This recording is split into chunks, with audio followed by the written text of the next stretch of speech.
It's the Bob and Tom Show.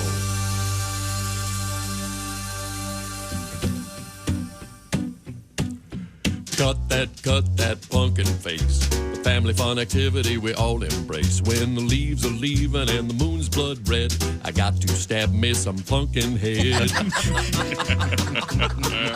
The blade's as sharp as it can be to perform a pumpkin headectomy. Pull the lid and the seeds, they cake it. I don't think the patient's gonna make it. Cut that pumpkin face. The family fun activity we all embrace. When the leaves are leaving and the moon's blood red, got to stab me some pumpkin head. Cleaning a pumpkin ain't no fun. It's one of those things that must be done. Like checking a bull for prostate knots. You just roll up your sleeve and take off your watch. You had to cut that pumpkin face. The family fun activity we all embrace. When the leaves are leaving and the moon's blood red, I got to stab me some pumpkin head. Ooh, puncture you a nostril. Ooh, pierce me an eyeball. Ooh, slash you an ear hole. Stab me a pie hole. Well, cut that smile any way you want to. The teeth are a plea for orthodonture. The mouth's cut last after the pumpkin's clean. That way you don't hear the pumpkin scream. Oh, cut that pumpkin face. The family fun activity we all embrace. When the leaves are leaving and the moon's blood red, I got to stab me some pumpkin head. Got to stab me some pumpkin head.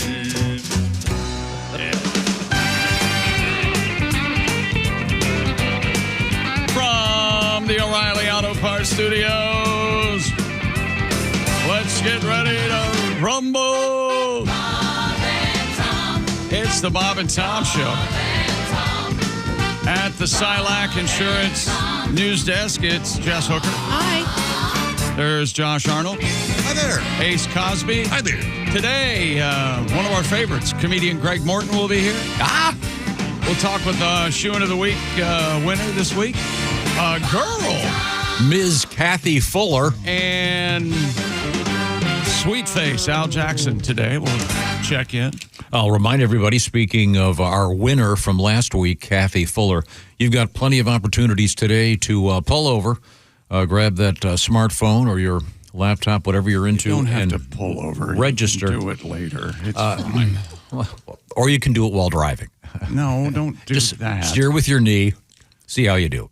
I want you to enter our contest. We do it every week, courtesy of Steven Singer Jewelers.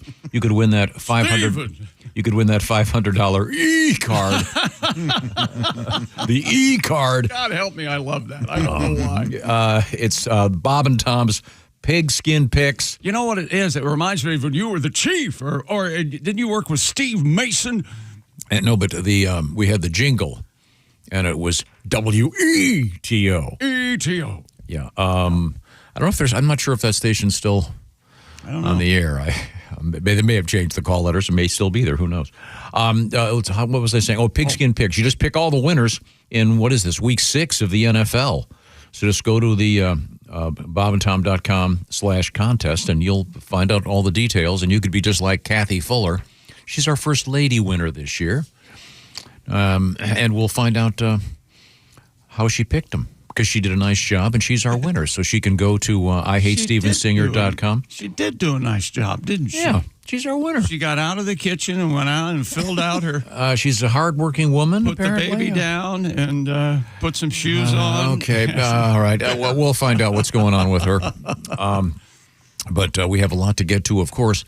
And once again, at the Silac Insurance News Desk, in a kind of a dark tone today. I like that. All navy. Yeah. Usually you've been wearing red and pink. Is that navy? Yeah. See, I have a real problem with dark navy and black. I got no clue. Yeah. Is there a color blindness, dark navy and black? I know there's red, green. Yeah, I don't know, but yeah. Nevertheless, it looks very nice. Thanks. New hairdo, right? No. Yeah, less curl today. Yes, kind it is. It's straight. Combed forward. with bangs. Don't get self-conscious about this. I'm not. No, I'm no, not. God, no. I promise. Okay. But it's hard to grow out a pixie haircut, and that's the process we're going through. Our opinions would have to matter to her Yes. for her to feel self-conscious. And that stopped mattering a long time Yeah, ago. of course. Well, if it starts to matter, you find yourself crying in front of the vending machine. So you don't want to take it from me. You don't want to do that. I see. Now, I've been informed that the designation for today is DNF. Anyone? I did not know this. DNF? I'm unaware. Damn near Friday. Oh, that's all right. fun. You mean Friday? Does that come into play? No, Friday, I'm out. What do you mean? Yeah, he's been out for a while. No, Friday. Friday. I like Friday. That's a no. That and hangry. Say that, and I know I don't want to talk to this person. It's might just be hangry. good. It's good. Did Tina Fey come up with hangry? Is that hers? I don't know. I don't think so. That sounds like her. No, I like Tina Fey, so I hope not. Now, She came up with "I want to go to there." Yes. Didn't her daughter say it in real life? Yes, So she's I want to go to there. oh, nice. Wonderful. And do you know what DTF means? Yes, Sure, yeah. we do. Do you know what it means? Yeah. I've been informed. well. Go ahead. What Are does it you? mean? No, are you? It means when you say, like, I'm down to do something. No. I'm asking if you are DTF. Yes or no? Right now, I'm busy. We have things to Why do do I here. get the feeling he says that all the time? Very, very You're busy. too busy to have sex? No. I just mean not right I now. don't want to ever be that busy. Really? We have things to do here. I know you have some interesting things in the world of sports. We've got some great exciting things. Tom. letters here. Got to clear up something for Ace. Ladies and gentlemen. Gene Simmons is okay. He apparently passed out behind the wheel of his. here's he's got hoping. like what, an expedition? He's got a big SUV, Oh. and He doesn't have a driver that drives him when he's driving. He doesn't have a Shouldn't driver. take the wheel. you know what? I'm surprised. As much license till the late 80s. as much money as he has, Yes, you'd think he could afford a better wig. My God, the picture they had of him, it is the cheapest, worst. It looks like he bought it at one of those Halloween. Yeah, it is Stores. a bad wig. Yeah. Come on, Well, Gene. everybody has a favorite hat. Maybe it's just his favorite Yeah, wig, exactly. and he's worn it out, but he it's his still lu- loves it. It's his lucky wig. You know, But as Chick points out, you don't buy a quality wig at one of those stores that used to be a Dairy Queen that's now doing Halloween costumes. Yes. what is it about the human condition that people like? They feel like, well, I love this shirt, and they look like hell in it. But you know, what I mean? They just feel good in that wig or in Sure. that. Yeah. Like Oh. Tom feels good the way he's dressed, and I don't get it, but that's fine. When you guys go home every day, do you? This is a term that I use, and I don't know if anybody else uses it. Do you take off your hard clothes and put on your soft clothes? I don't You know what use I that mean? term, but I do. Hard do that. clothes are for out in the world, They're Right. for work and Right. Nope. events. I take off my wrapper, so the my button-down shirt and my shorts, and so then Okay. I'm t-shirts and boxer. Oh, okay. What? I'm just shorts. Just shorts. Okay. No. I am- wear the stuff all day, and then when I go to No. bed, I take it off. I will tell you Oh, this: no, I my don't do that. my hard clothes, if you will, and my Yes. soft clothes are starting to blur. Yeah, they are. I will tell you that. You look like you're in your pajamas. Yes, some days. I have my It's my cozy track weather time. Go for it. my track Yeah. pants on because they're really warm. Because it's cold. Check local listings where we are. Cold snap, and it feels colder. We're not used to it. No, you wear the same stuff all day long. No, I mean, have- I'll put it back on. Yeah. Oh, you mean wear it more than once? No, sometimes with jeans in the winter, yeah, I'll wear my jeans more than one day. Okay. If I didn't do too much in them. Oh, I don't. And by doing too much in them, you don't mean I mean, raking emissions. leaves. I mean, Oh, no, yeah. So long as I didn't. hey, rectal emissions. Sure. Yeah, if I crap my pants, I change them. That's a good policy. I don't have nocturnal emissions. I have, what is it, diurnal? What is the day one? I have no idea. Anytime- Diurnal sounds like you're pissing twice. I have two or three pair of jeans, and I rotate them. I never wash them. What? Yeah. Ever? No, you're not supposed to wash your jeans, are you? According to the Levi's CEO, but That's Yeah. been debunked by The health guy who authorities. makes the pants, okay? they really don't get uncomfortable. Like you don't feel. No, they sort get of- get softer. but if they don't anything. get greasy or. What do you think's going down on my, You below sweat my in waist? jeans. You know, you do a And then little- if I sweat in jeans, then I Okay. wear them the next day. I First can of all- feel that I sweat in those jeans. Unless I'm sick. or something weird's going on, I don't sweat. He hasn't sweat since 92. Yeah. I pride myself on that. When's the last time you sweat? Yesterday at the gym. Yesterday at the gym, I was working out, throwing around some iron. I'll wear jeans doing a show and the lights and everything. I'm sweating. And Okay. you guys know how much work I'm doing up there. Oh, yeah. Wow. And then if I put those jeans on the next day, they just feel a little worn. They feel used. Really? Yeah, that Never thing run about into that. not washing your jeans was debunked.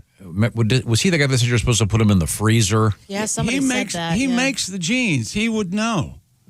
Which is why he never has to wash them. He impresses me like he's kind of like a Tom Griswold of that company. No, he's an idiot. Well, there you go. Okay, well, all right. I wouldn't wash my jeans either if I was given a brand new pair every day. No, I hate wearing new jeans. Really? Is that guy named Levi or is it Strauss? Because Levi was the first name, right?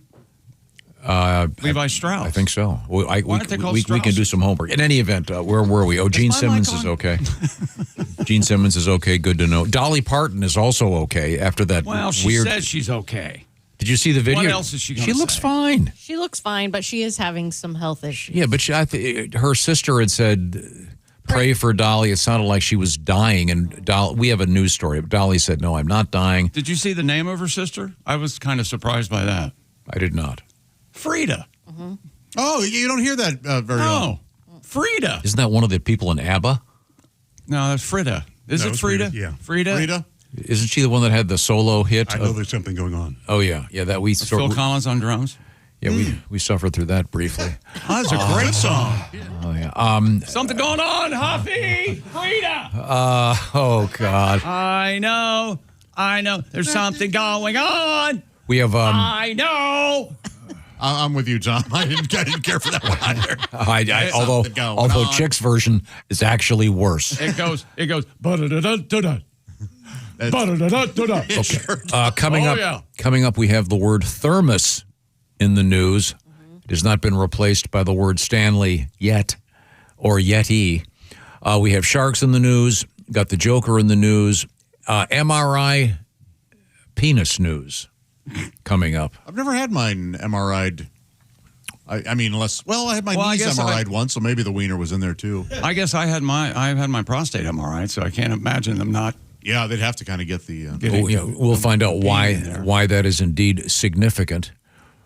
We have ghost news coming up for Josh. Yeah, ghost news coming up. This is Phil Collins on drums. Traffic and weather together. Don't you recognize that? It's the only riff he knows. Oh, Phil's great. Come on. When does this start? I like everything but the chorus, I think. I think this is Nathan East and Filling Gates too from it's Clapton's band, I think. Yeah, but the dog calling, singing is. What are you talking about? I love her voice. Really? Oh yeah. We got to wait for the hook. Here it comes. Here we go. So did Pat Benatar just say no thanks? Yeah, why can't All right, I'm not going to sit here and have you laugh at Frida. I like everything but there's something going on. For some reason, that bothers me. Dig that scene. Digging the dancing queen. You don't like that? I don't. You know I'm an ABBA fan. Thank you. I'm an avid non-ABBA fan. Right now, the Bob and Tom Show is sponsored by BetterHelp. Let's see, we got one more day because October 10th is World Mental Health Day. And BetterHelp is all about mental health, improving your mental health, improving the mental health of those around you. And BetterHelp is all about therapy. And BetterHelp therapists have been helping over 5 million people worldwide on their various mental health journeys. And BetterHelp is all about fixing you up with a proper therapist. Talking to your friends can be very helpful, but sometimes it's very important to talk to someone who is outside your circle and can ask the right questions and help you move forward. The way it works is a short questionnaire will be filled out by you online. You'll be able to identify some of your needs and preferences, and BetterHelp has some 10 years of experience matching you up with a therapist. Then the therapy itself is done online, so it's a lot more convenient. It can be like a Zoom call with a camera going, or it can be just, you could be texting back and forth. You could be just make it like a phone call. It's all up to you. Once again, World Mental Health Day tomorrow, and we're celebrating with the therapists at BetterHelp. Get all the information you need by going to betterhelp.com/BT show. And by the way, Bob and Tom Show listeners knock 10% off that first month by using the /BT show. Once again, it's BetterHelp, HELP, betterhelp.com/BT show. Find out about therapy and meet the therapists who have helped millions of people take a step forward with BetterHelp. That's betterhelp.com/BT show. Also, coming up in the news, we have goats, we have sheep, we have sharks. Oh, as we embrace the animal kingdom. And sports philosophy. Sports philosophy coming up. Are more people excited the Yankees lost last night? Or Yes. are more people disappointed the Yankees lost last night? Well, it's a double-edged sword because Toronto, now you got to go to Canada. But What's wrong with Canada? nothing. I embraced Canada, remember? We had the Too close. Banff discussion. Oh, yeah, Banff. Now, I just thought it was an M. I did. And I've been there skiing. I don't know how I got it wrong. We have lots of rush letters. Oh, they Speaking added, of Canada. added dates. You hear that? The whole world collapsed yesterday. More shows. I can't wait. We have I can. we have an actual letter from a woman who has been to a Rush concert. What? There you go. We call her the one. We are in the O'Reilly Auto Parts Studios. This is the Bob and Tom Show.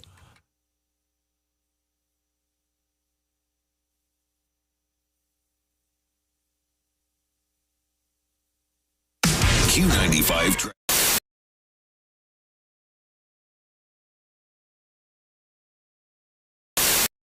Hey, it's your pal Josh Arnold. You know, every year, rock fans and metalheads from around the world travel to Louisville, Kentucky for one of the biggest and best music festivals on the planet. Louder Than Life. 90 bands perform over 4 days, and I knew that I had to join my fellow 160,000 so-called loudmouths for the experience of a lifetime.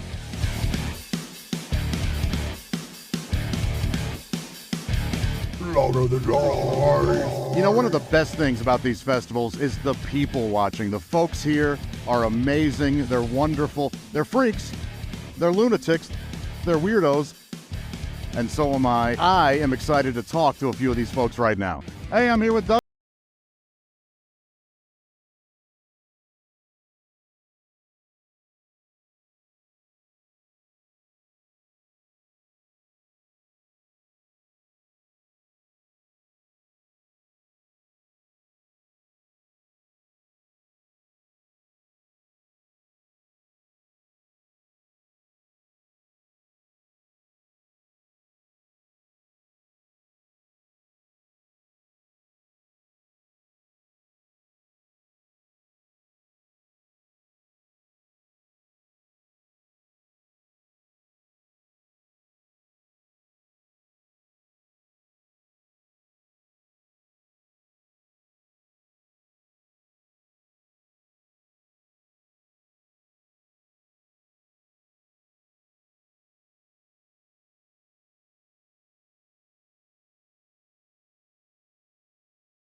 I haven't been in a mosh pit in like 20 years. I don't see one going on. Maybe I'll just start one. All right, I'll start a mosh pit. There's these guys.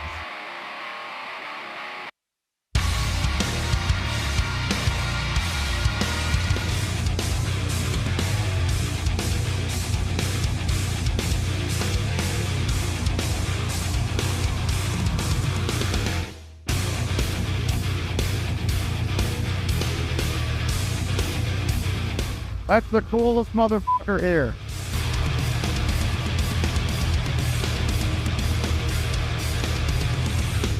Hey, I'll be right back. All right, you do it. Where did I go? Where did I go? Where could I be? Where did I go? There I am, crowd surfing now. Look at me, right in the crowd.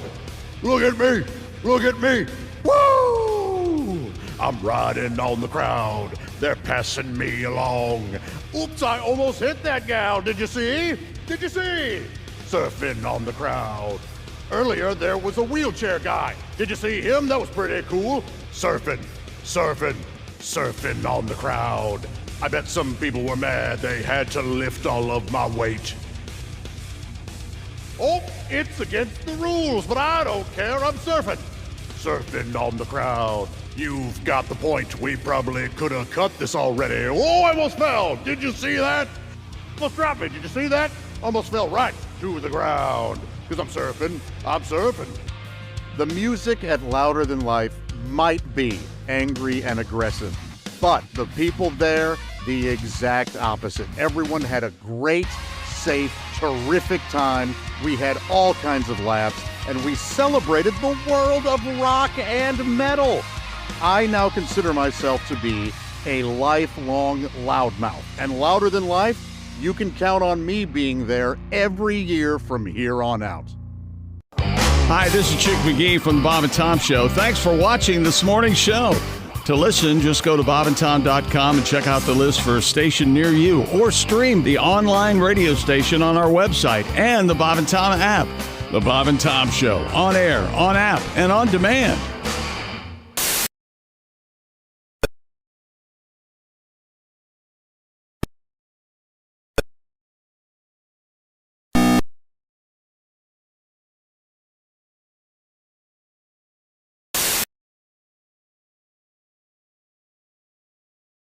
We're in the O'Reilly Auto Parts Studios. I'm Chick, and hello, Tom. We were talking about the text message DTF. Yes. Do you suppose there's like a radio station, WDTF? Or I don't know. I would imagine. KDTF. We're down to... what is Funk. there we go. Yeah, that'd be cool. Play a lot of George Clinton. We're down to funk. Oh, very nice, Josh. Oh, you should get paid for that. Oh, well, I kind of do. There you go. Josh, you'll like this letter. All right. Not in the beginning. Okay. Because I can accept criticism. no, this is criticism. Josh, a topic it needs to be touched on quickly, and then forgotten forever. He doesn't like to bring back the same topic over and over again. Okay. Especially at this hour. I don't know what it is. It's because this is the hour we do that. Yeah. Okay. Okay. That makes perfect sense. This comes to us from Joe. Hi, Joe. He goes, I heard Tom talking about teenagers wearing Nirvana T-shirts that don't know who the band is. I teach 8th grade science. Now, right away, Joe, God bless you. If you can teach middle school, anyone who teaches middle school kids should get a 25% bonus just for doing it. Or no taxes, something like that. Yeah, that is middle school brutal. In any event, back to the letter. Our 8th grade math teacher, I see kids wearing a ton of T-shirts for bands they can't name a song. I always ask the same thing. What's your favorite song by that band?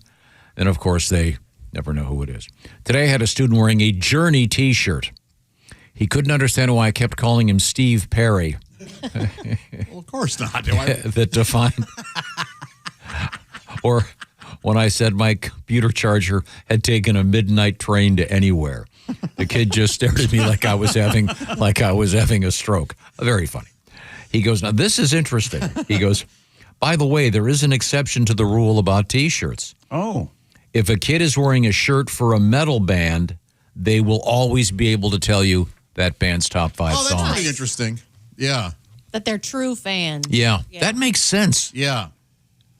That good to know. A little side note to the topic of T-shirts. I'm also seeing a lot of You're seeing Grateful Dead, Nirvana, and the Rolling Stones primarily, it seems to me. And apparently this is largely because of Urban Outfitters is one of the outlets for this stuff. Yes. No.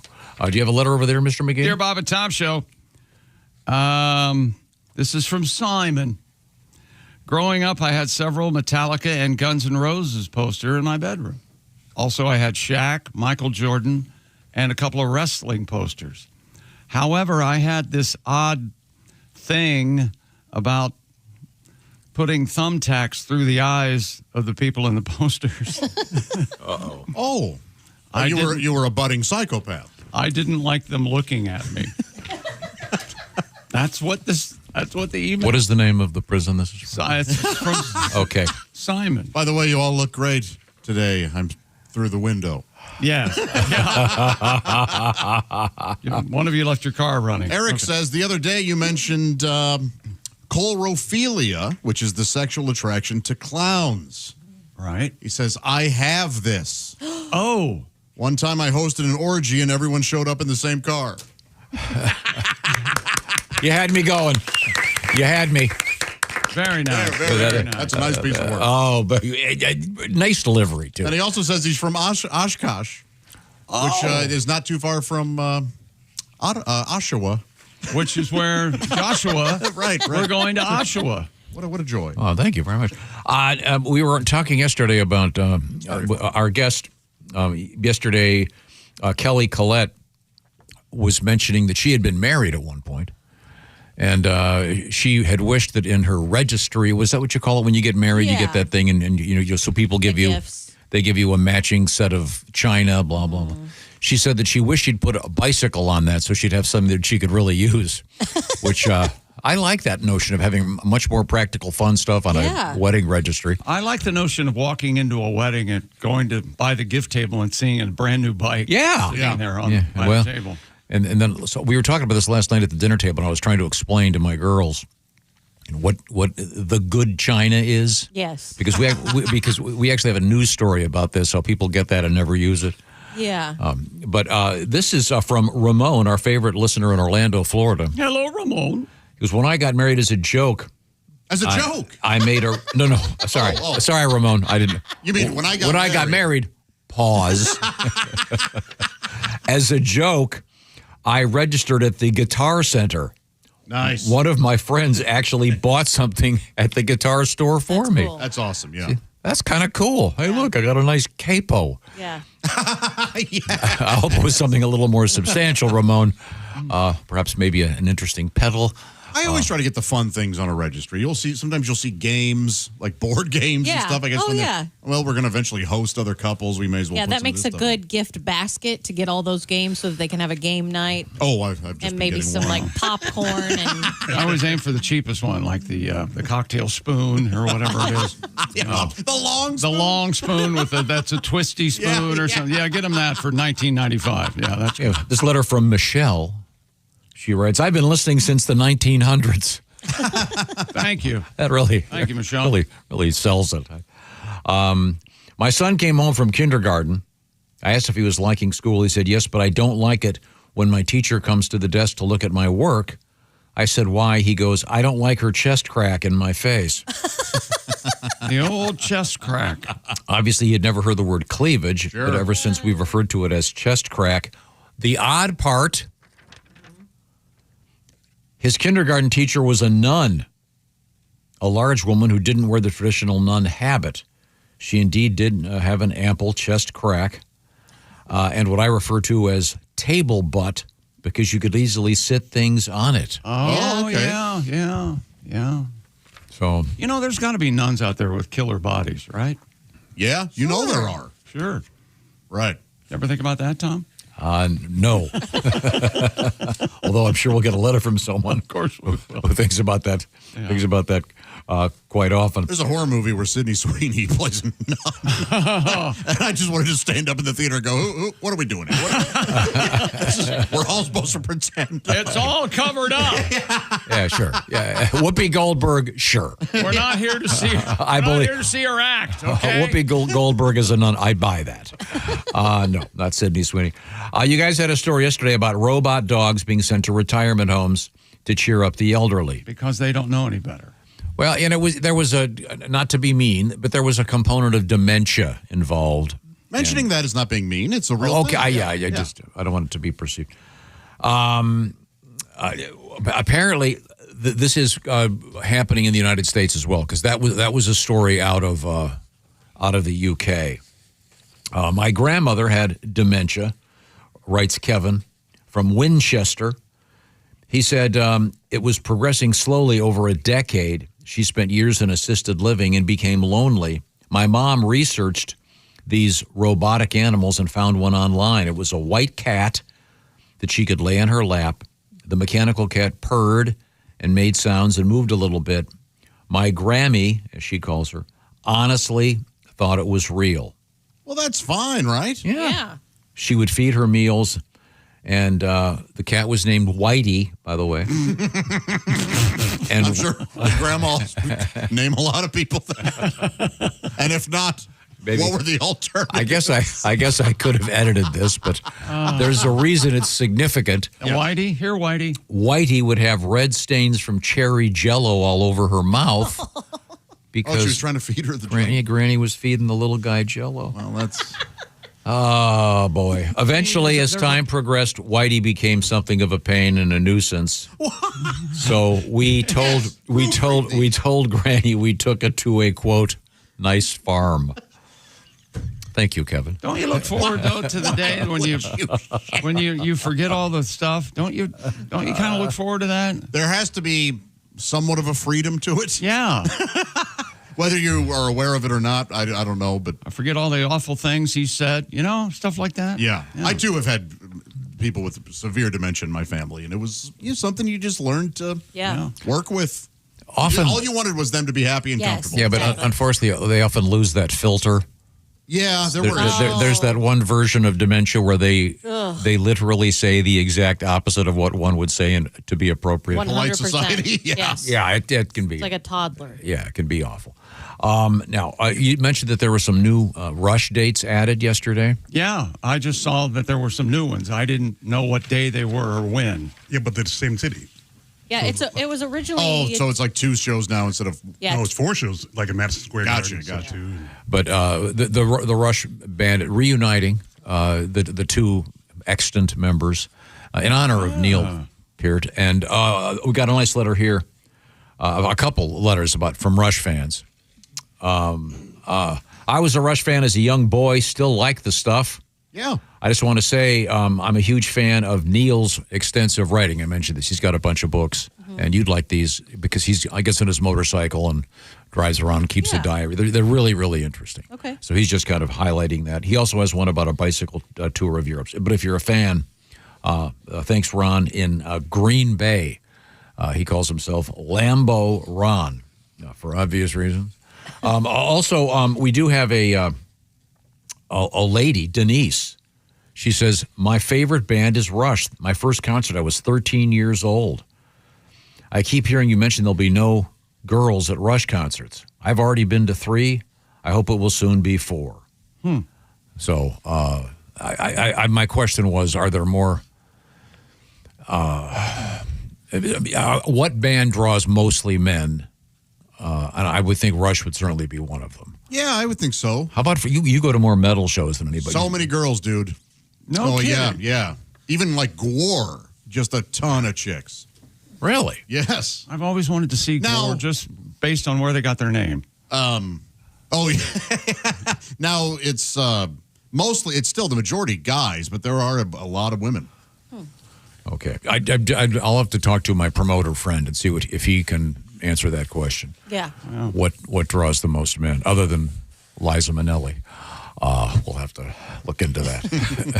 I think his audience might be skewed a bit. I'm not what is it? What do they call it? The Venn diagram of Liza Minnelli fans and Rush fans.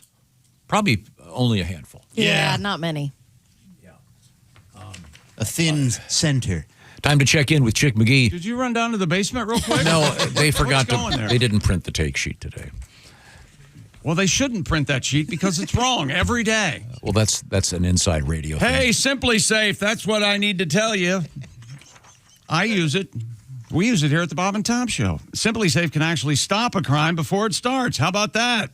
They take action while a criminal is still lurking outside your home. And isn't that what it's all about? The moment somebody steps onto your property, Simply Safe's AI security cameras identify that threat and alert Simply Safe's professional monitoring agents.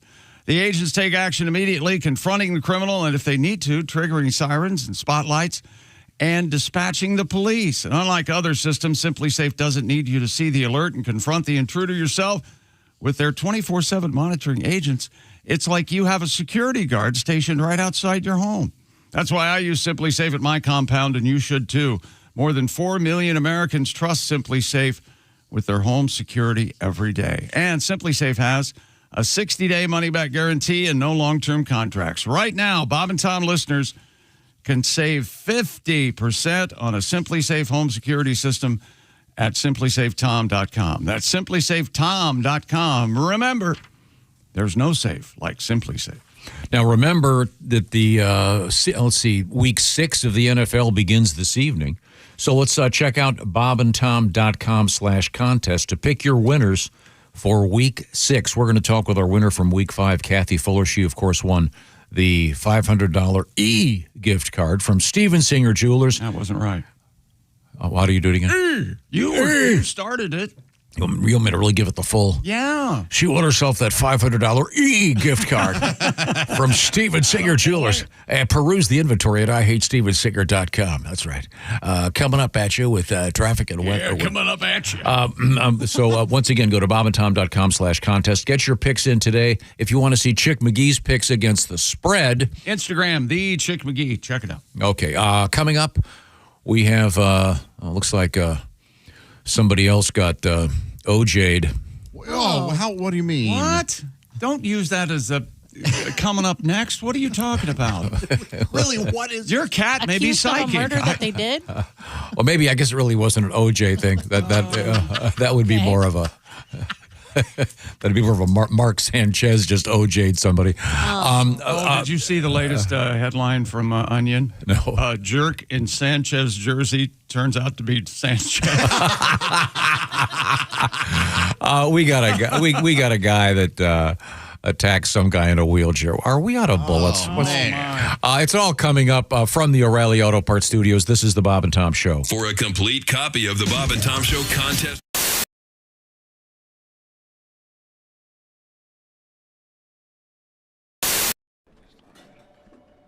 Hey, Chick, what are you doing?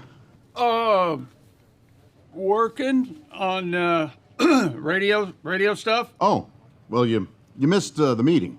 Oh, yeah? What'd I miss? Actually, some pretty cool stuff about Silac.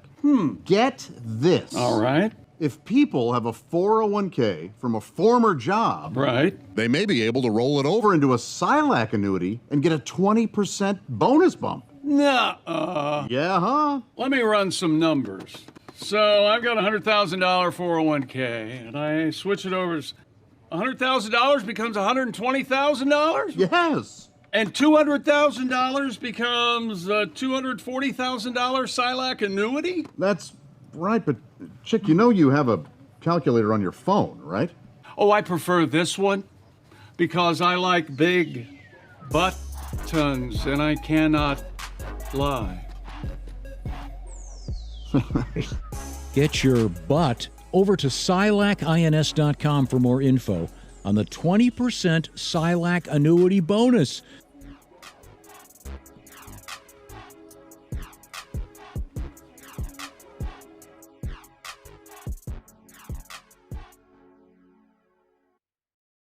It's Donnie Baker. It's come to my knowledge and attention that some dick named Scott Potasniks, Potsickers, whatever his last name is, has been bragging about going behind the scenes. Well, I got a backstage I had a backstage I'm allowed in here. This is a recording studio where Bob and Tom do a lot of their stuff. It's called the Static Shack. I swear to God, man, look at this right here. Spiral staircase. I mean, this is as close as I'll ever come to visiting Graceland. Man, the fact remains they've got everything here. Look at this. They got twin towers. That's what I call them. One commode next door to another commode. I swear to God, you could drop a deuce and play Battleship. This right here is the actual behind the scenes of the Bob and Tom store. I bet you didn't know they had a store. They have to. It's state law. And if you buy stuff from bobandtom.com, you have to get it here. All kinds of tapes, countless tapes. Even got a computer, and look, mobile staircase on wheels. You can make your own Paula Abdul videos. They even got Donnie Baker tapes. I swear to God they do. This one's mine. Prove it. And I don't care if there's a barcode. Don't fit. Yeah, man, there's more halls here than Al Capone's vaults from during medieval times. Matter of fact, somebody's in here working. Hey, man, I got a backstage pass. PJ Yingers does a bunch of the artwork on the Bob and Tom albums and stuff. And he don't care. We come in here, sit on the couch and everything. Now, I swear to God he does. I'm allowed in here. And if we chit-chat and do all... And what are you going to do about...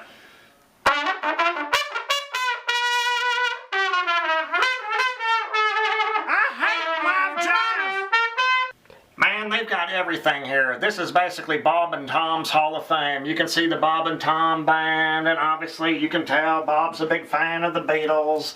There's so much in here. This is going way back. This is basically Bob and Tom's version of the History Channel. Archival tapes back before AM was even a band. I swear to God, I've looked for my roots in here. It's a lot better than Ancestry.com. Matter of fact, I got a membership and a password, and when I uploaded my picture, they transferred me to Ancestries.com. Explain that, chick.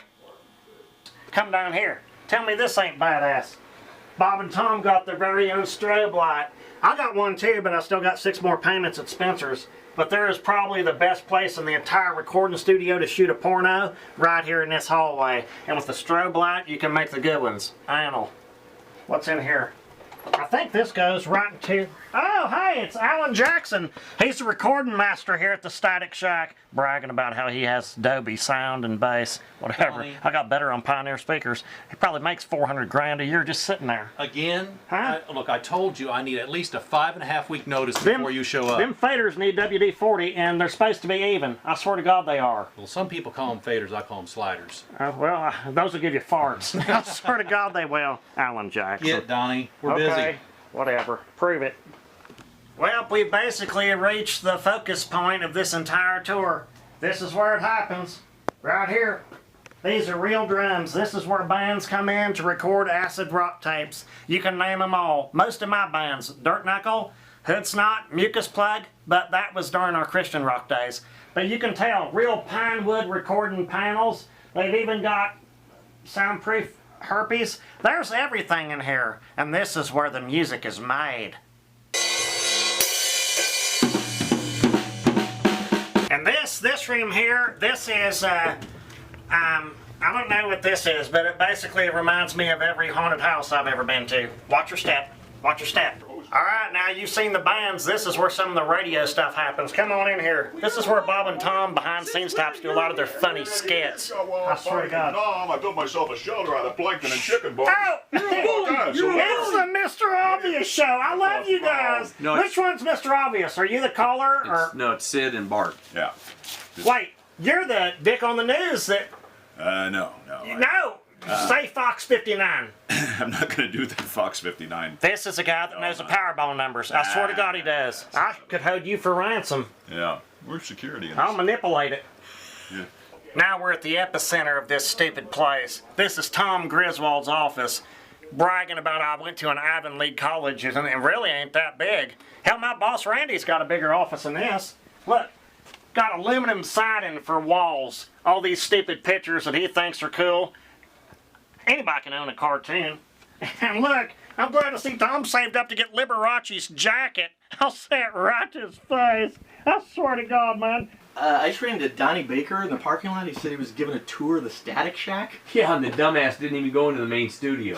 You know we don't let Donnie into the main studio. Besides, I've got a session for Tom in a few minutes with 6 oboe players. Hello, my name is Alexa. If you have a smart speaker and what to hear, Bob and Tom Radio. Just say, Alexa, play Bob and Tom Radio on TuneIn. Now, you try it. Alexa, play Bob and Tom Radio on TuneIn. That's the first smart thing you've said to me since you took me out of the box. We'll issue a keyword. You log that word onto Q95.com. You could be a winner. Don't forget to go to bobandtom.com/contest for your shot at that Steven Singer Jewelers gift card. Pick those NFL teams, please. Hey, welcome back to the Bob and Tom Show at the Silac Insurance News Desk. It's Jess Hooker. Hello. In her Don Henley shirt. Button all the way up to her neck. Yeah. All right. There's Josh Arnold. Hi. Ace Cosby. Hey. I'm Chick McGee. Hello, Tom. In his service station wear. What? Yeah, you look like a casual service station owner. You own the service station. You coming over to check out. But it is time to switch out your hat. That's like your spring summer hat. I've got like 12 of these. Yeah. The same color? Yeah. Can I ask you a question? And will you answer me honestly? Yeah, these fit really well. They breathe. What's wrong with you? I don't know. Why do you ask? Because here's what's happening. I'm doing the same thing now. Like if I find something I like, I'll buy 2 at least. Yeah. I can tell Josh is easing into that area. Yeah. I have at least 20 of these exact same shirts. Yeah. Like yep, I'm with you. 3 different colors: dark blue, light blue, black, and black, and black. You do kind of have a uniform. I'll go same color. I'll go. Yeah, but Chick is by far the most stylish. And in his fashion, your fashion sense is great. That's amazing. I look great in anything. I mean, it really is. And now let's. What is your underwear fashion? I am back to. I did merino wool. There was my jam for a little bit, but then it got a bit too baggy.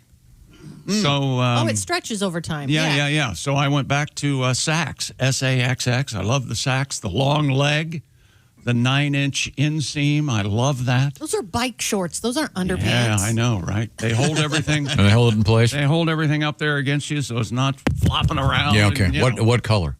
Oh, black. You got to go. Of course. black. Yes. Yeah. I agree. Yeah. Josh, what's going on in your underwear? Oh, multicolored boxers. So the baggy boxers. Just I don't know. You're They fit flailing okay. around. I can't. Loose like a water wiggle. Yeah, kinda. Yeah, but still, there's still plenty of support. No, just you judge a man based on his underwear. In the course of your life, have you ever seen a certain type of underwear and said, "I got to get out of here"? Yeah, I would say that. And it was a drunken night in college, and somebody wanted to go streaking and thought it would be funny or whatever. Yeah. And so when we were talking, it was casual. It was just like the talking phase of a relationship before anything had started. And he took his shirt off and his pants off, and he had just tighty-whities. Tighty-whities. Yeah, and he was like, I'm out. I can't do it. This is a confession. I was tighty-whities until about 22. Okay. Wow. And I had a girl go, we have to do something. Yeah, you got some good advice. And yeah, exactly. And it really did fix things. Yeah. Yeah. Okay. Good. Do you think you can trace the tighty-whitey, the underwear industry in America, to where the tighty-whitey fell off and the boxer brief took over? Because I think the boxer brief, nothing against boxers, but maybe boxer briefs / boxers just took over. That's your underwear. I'm sure people in the industry. I bet it was 90% tidy whities probably until like the 80s. Yeah. When did I'm going to say later than that? Probably 2000. The sperm count lobby came out, didn't it? And went, hey, is that what happened? I mean, that's what they say. Yeah. What's the great joke where the guy has to give a blood sample, a sperm sample, a urine sample, and a fecal sample, and he just takes off his underwear and hands it to the doctor? Oh, hilarious! There's a joke there somewhere. I forget what it is. That is It'd be much funnier if we had actual content. Are we moving on to the world of sports right now? No, Dear Bob and Tom Show. Let's see. Thank you, Chick, for the relationship advice. Specifically, do you want any of this before I put it away? Now, you want to explain that one more time? Our plan is working.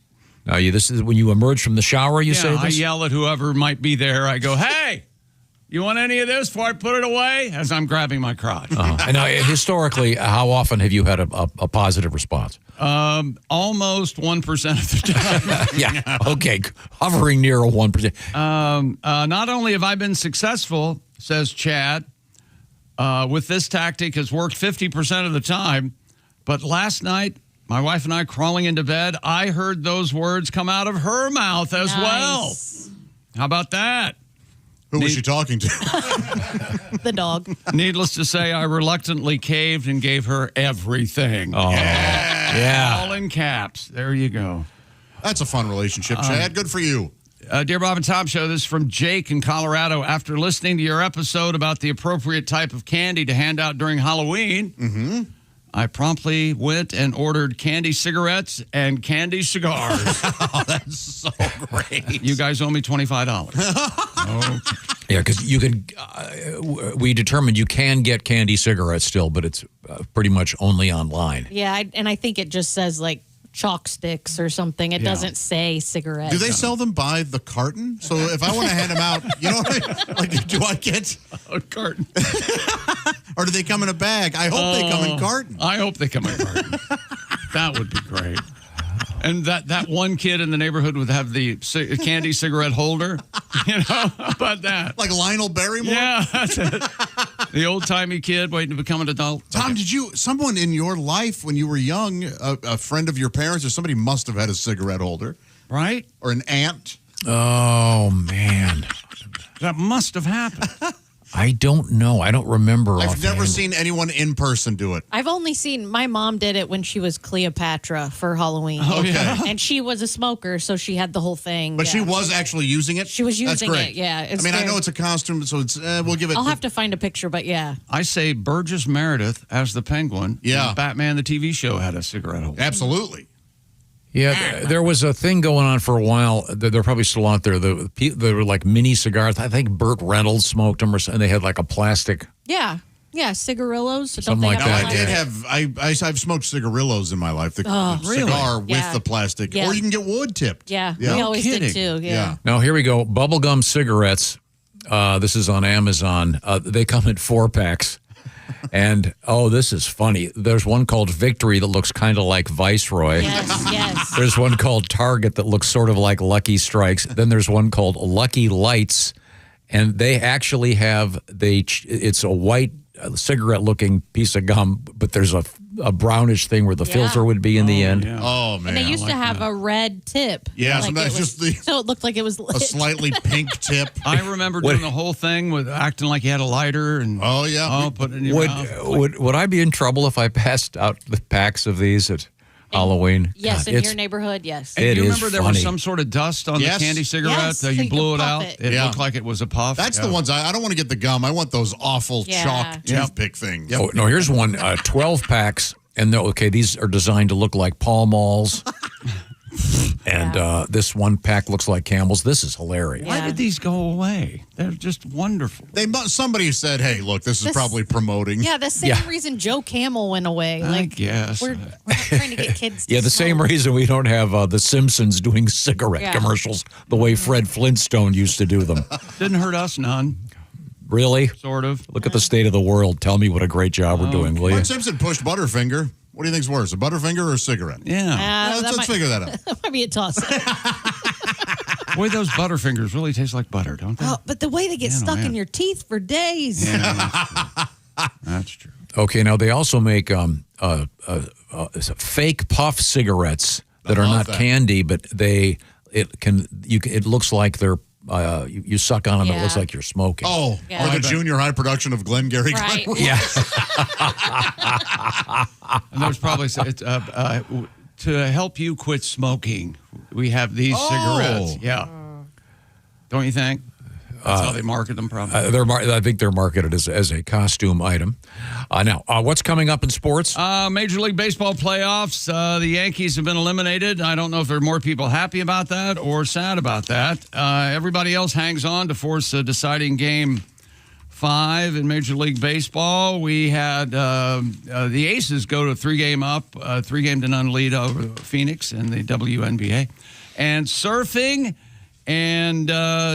the Joker, also in sports. Yeah, the Joker. The Joker. The Dumbling Dodos. In world records. And by the way, Butterfinger looks like it's number 5 in most popular candy bars passed good, out. And of course, Reese's Peanut Butter Cups, number 1. Man. Followed by M&M's, Snickers, Kit Kat, Butterfinger. Oh, so chocolates really rule in the day. Yeah, the only one that isn't chocolate is Sour Patch Kids.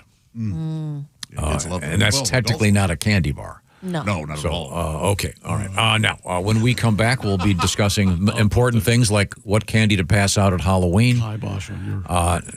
Just suppose anybody ever passed out actual cigarettes?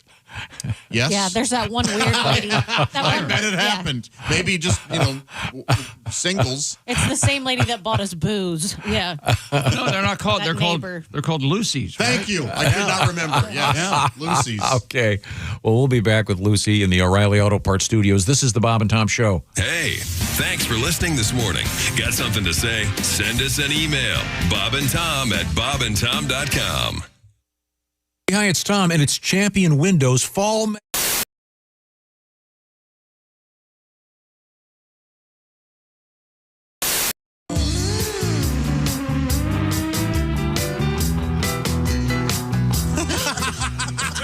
my gosh. If we is. Is it who I think it is? I think it is. There you go. Looks to me like he's wearing a bright orange. Wait a minute. Ladies and gentlemen. Coat. He can't hear me yet. Put your headphones on, you giant jerk. Looks to be the one and only Dick Mango! Mango! Ladies and gentlemen, my name is Dick Mango. So good to see you. Just get in the groove here. Yeah, oh yeah. Yeah, we can tell. Oh, yeah, baby. Well. He's got to look around now. He's looking around. Yeah. All right, Tom. Is this on that tube thing? It is, yeah. YouTube, yeah. YouTube and a KY jelly. Oh, Dick. Started with a joke. That's what it's for, buddy. You tell me when to go there, Dukas. Any day now, Donnie. Dukas. Here we go. I was working in the lab late one night when my eyes beheld an eerie sight. For my monster got up from his slab and rose, and suddenly, to my surprise, He did the mash. he did the monster mash. The monster mash. It was a graveyard smash. He did the mash. It caught on in a flash. He did the monster mash. From my laboratory in the castle east to the master bedroom where the vampires feast. The ghouls all came from their humble abodes to get a jolt from my electrodes. They did the mash. They did the monster mash. The monster mash. It was a graveyard smash. They did the mash. It caught on in a flash. They did the mash. They did the monster mash. The zombies were having fun. The party had just begun. The guests included Wolfman, Dracula, and his son. The scene was rocking. We were digging the sounds. Igor on chains, backed by his baying hounds. The coffin bangers were about to arrive with their vocal group, the Crypt Kicker 5. They played the monster mash. They played the mash. It was a graveyard smash. It caught on in a flash. They played the monster mash. Out from his coffin, Drac's voice did ring. Seems he was troubled by just one thing. He opened the lid, shook his fist, and said, "Whatever happened to the Transylvania twist?" It's now the monster mash. The monster mash. And it's a graveyard smash. It caught on in a flash. It's now the monster mash. Now, everything is cool. Drac's part of the band. And my monster mash is the hit of the land. For you, the living, the mash was meant to. When I get to the door, tell them Boris sent you. Then you can monster mash. The monster mash. And do my graveyard smash. The monster mash. You'll catch on in a flash. Then you can mash. Do the Monster Mash. Easy, Chick McGee. You impetuous boy. Joshy, take your hands off that pizza and out of your pants. Christy Lee, boobs back in the brassiere. And who's the sexy one with the bouffant? Oh, that's Ace. Oh, and there's a lovely lady, too. Make me a frittata, bitch. I must go. You forgot me again. Who? Pat Godwin. You owe me money. Ladies and gentlemen, my name is Dick Mango. Dick Mango, ladies and gentlemen.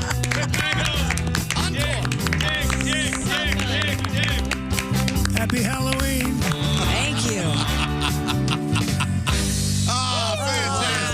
Great. Dr. Duke Tomato and the Power Trio. When you become a Bob and Tom VIP member, you get more and less. Wait, what? Which one is it? More or less? It's both. VIP members get more stuff to hear and less commercials not to hear. So Bob and Tom VIP is a good deal? Yeah, more or less. So how about giving Bob and Tom VIP a try? Get the link at bobandtom.com. Joe DeRosa is sitting in with us right now, Joe. What else is going on in your life? What about your personal background? Big family, small background, a small family? What? I'm in a relatively small family that I was adopted into. Yes. Interesting. And I know what... You were adopted into the DeRosa family? Yes, I was. And I know what everybody is wondering, because I always, do you ever look for your real parents? Yeah. That's what everybody wants to know. I saw little Maury. Did you ever try to find your real parents? No, I pretty much took the hint, actually. Yeah, okay. Yeah. When they abandoned me, I was like, yeah. that's the end of that. Probably no sense in looking for him. Really I got you. Okay. Well, I'm sure there's a lot of Dropping a dime on mom and dad. A lot of gold comedy down this road. Yeah. And now I have a very, my mother was very overprotective through my whole life, and but she's very involved in my life, and she calls me almost every day, and holds me hostage on the phone for hours on end. While she's at this age where she just holds me on the phone and just asks me all these really annoying questions, and she won't let me hang up, and it just sounds like I'm having really bad phone sex for like an hour. I'm just like, yes. Oh, God. Yes! I already told you what I was wearing.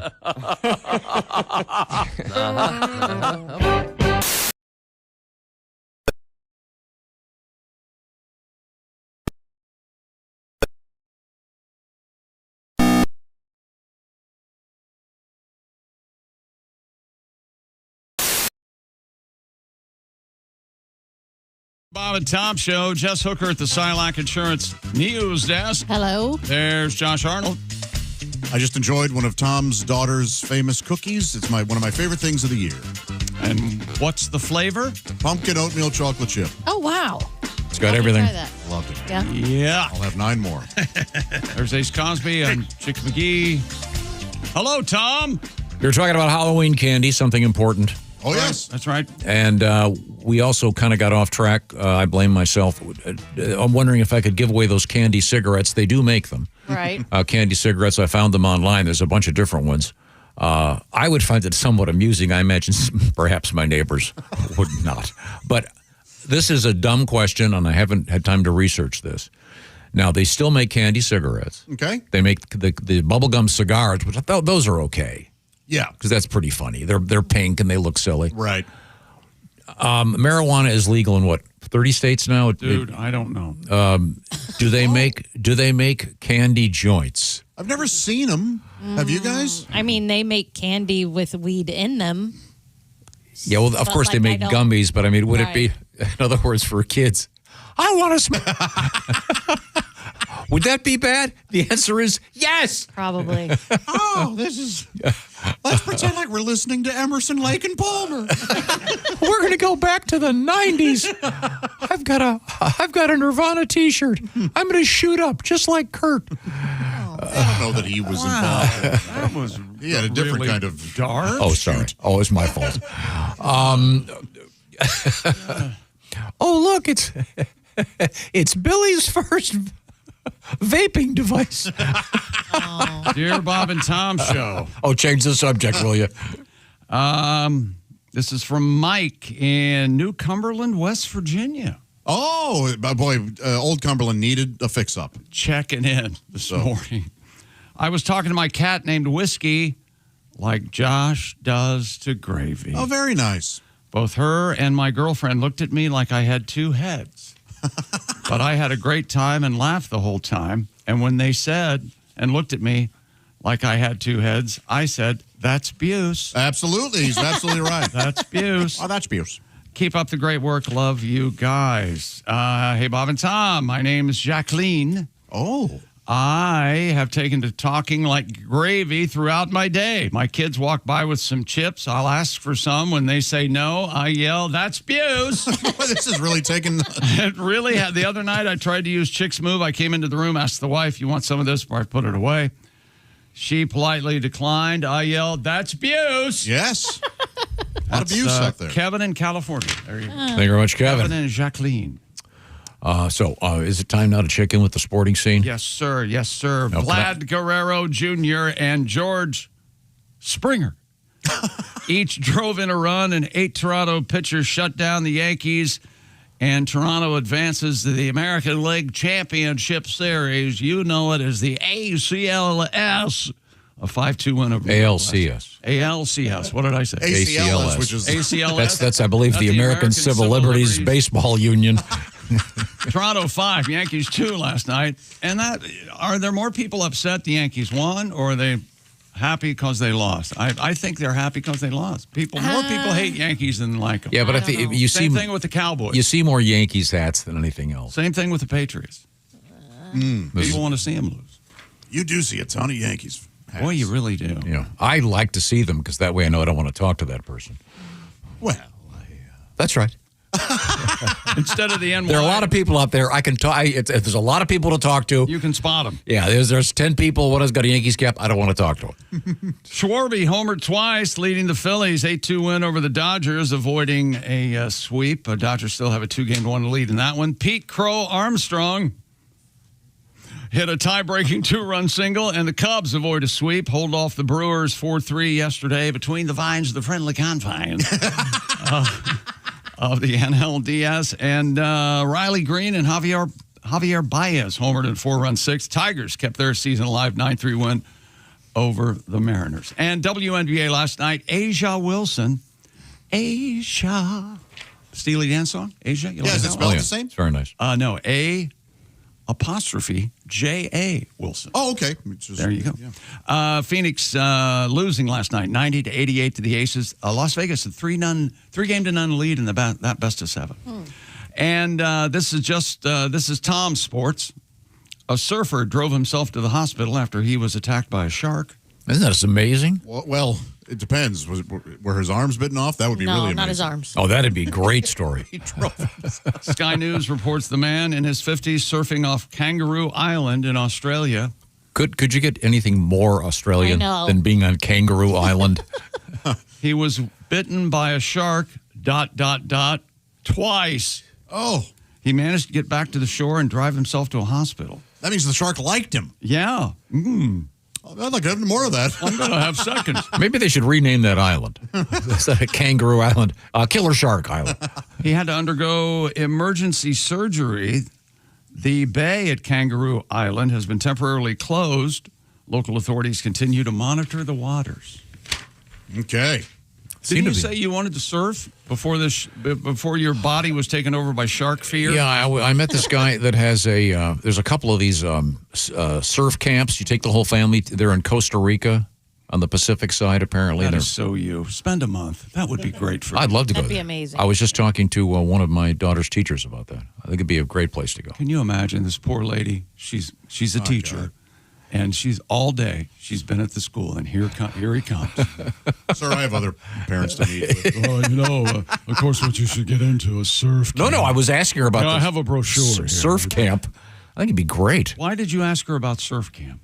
Because she's leading a trip to Costa Rica. Oh, for the school, and I said, gotcha. "Are you guys going to go surfing?" You've got to do it. It's a fair question. And I can't tell you the number of times my school we all went to Costa Rica. Those were the best days of my life. I remember our Spanish class had like the opportunity. So, like I think 6 kids were able to go. Yeah, Or same. something. Yeah. It's a shame. At only 6. You know, when someone looks at you and says, "That's a shame," and then chuckles, it really loses its sincerity. Well, tomorrow's leaders need to, Well, I get want around. to dive with sharks, Chick. Do you want to do that? I've done that, and I will never do it again. Like I'm talking in the steel cage, huge great whites. No. These were like 8-foot sharks, but then there were a whole bunch of them. They were in this big circle. But the dive master goes, "Oh, they're not going to come and bite you." And I'm thinking, as I'm down there underwater, thinking, what if one of the sharks didn't get the memo? Yeah. Josh, have you seen the video where the shark gets in the cage? I have. Yeah. And that's why it starts thrashing and Yes. it doesn't bite her, but it thrashes. looks awful. Yeah, it's terrifying. I used to scuba dive. I don't. It was like 20 years ago. I don't know if I'd ever do that again. I'm mystified as to how I did that. I wouldn't do it on never again. I've only snorkeled and I saw a giant barracuda and it scared me. Is that right? I go, "What is that?" And the tour guy goes, "That is a barracuda, my friend." Did you immediately start going dum dum dum dum? Well, actually, you said. Well, I put my head up in the. That is a barracuda, my friend. I go, "Well, it's 5 feet under me." And he goes, "Just don't." He goes, "Just float over it." Float over it. Yeah, that's what I did. I would nominate the song Barracuda as top 10 identifiable guitar riffs. Oh, just that beginning riff is so good. Immediately, people go, "Oh, barracuda." Well, now we've got a topic. Oh, opening guitar riffs. Well, no, not guitar solos. Is that open barracuda? I thought it closes with the 4.5 or whatever. That's how it closes. Okay, that's how it opens, right? Yeah. Huh. There's a couple of ZZ Top that first have great guitar opens. of "Welcome to the Jungle." Yeah. Everybody knows.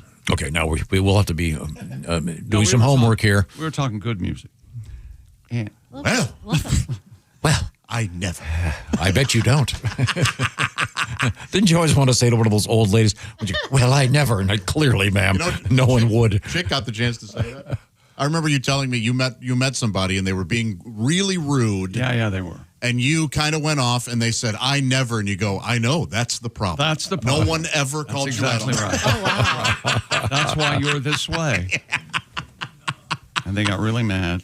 And then they called security. Oh, boy. Now, today, the evening in cuffs.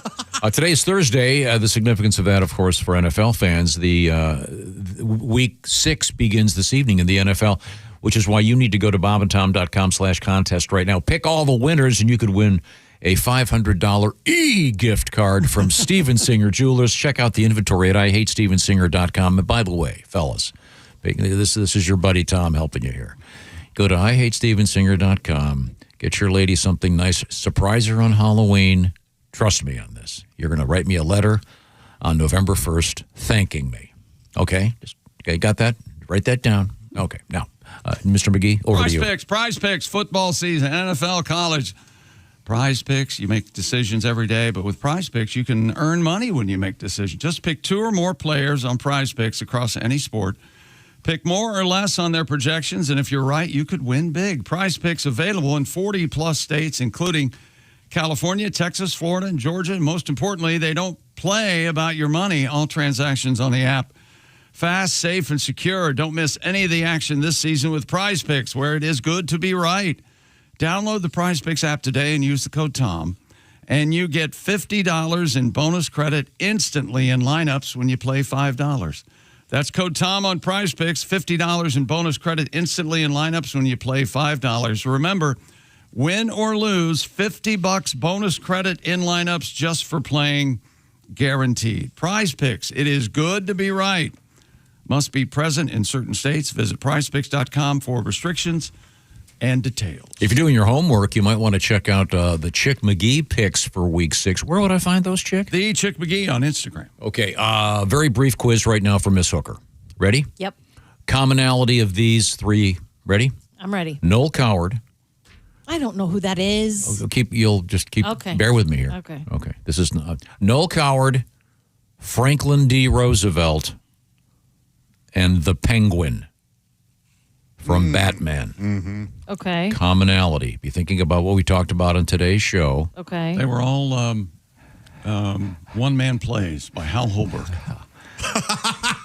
Holbrook is the Penguin. These are among the top 10 users of cigarette holders in history.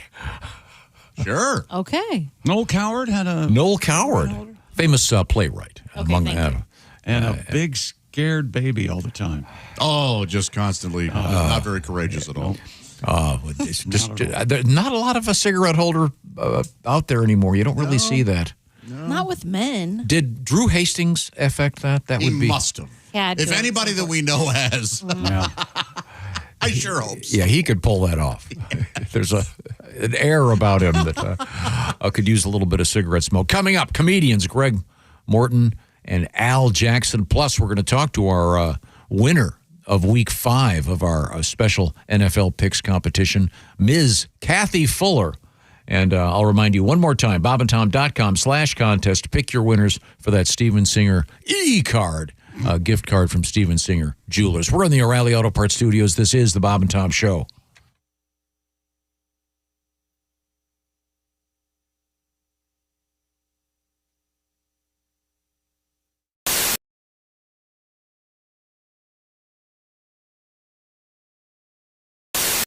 Is that travel hockey? It is light travel, so not like... I've heard that hockey is the most expensive Youth sport. hockey's crazy. Your children can get It's kind of involved in. unfortunately expensive. Yeah. Yeah, it's kind of ridiculous. Yeah. And it's like, now as a parent, you're on the team too. You got to you got to manage the schedule. You join a group text. Every team comes with a group text. Yeah. Right? Oh, that's fun. And this thing is blowing up more than my family group text. Sure. Like 4th of July, it was lighting up. Like, hey, who's that? Grandma and Grandpa? Like, no, it's the hockey team. Yeah. Just thinking about you guys too.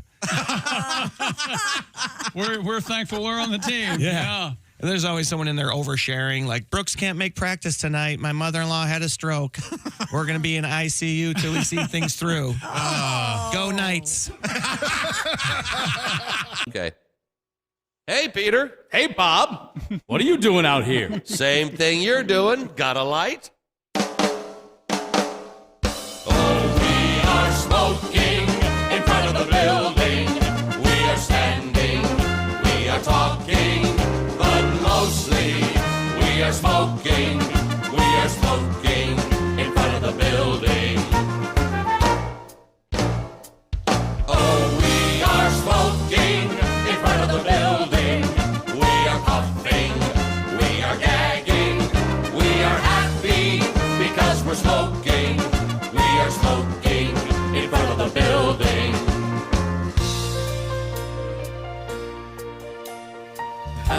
Hacking, wheezing, barely breathing, choking, croaking.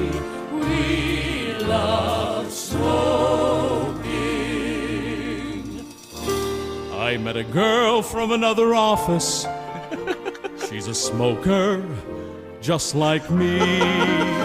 Now we're dating, and we're smoking. We're smoking in front of the building. We are smoking in front of the building, and we smell like we've been camping. It could be raining, it could be snowing, but we're smoking in front of the building.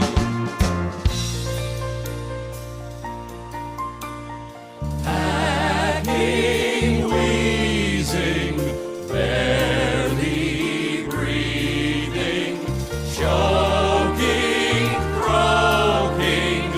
We love smoking. I never was a smoker until I looked outside. They were smoking while I was working. So now I'm smoking in front of the building. We are smoking in front of the building, and the ashtrays are overflowing. We are smoking parking. We are smoking in front of the building. We are smoking in front of the building. We are standing. We are talking. But mostly we are smoking. We are smoking in front of the building. Smoking in front of the building. Smoking.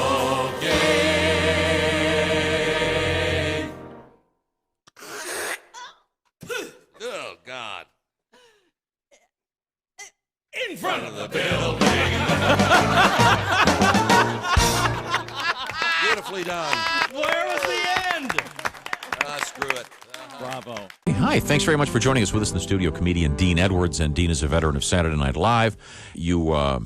I know that you mentioned you didn't mention you did a great Chris Rock, dead on Chris Rock. Yeah, I did a little bit of Chris Rock. Have you worked with Chris? Yeah, well, you know, Chris and I, being both SNL alum, it's funny because I used to see Chris in the clubs all the time. Mm-hmm.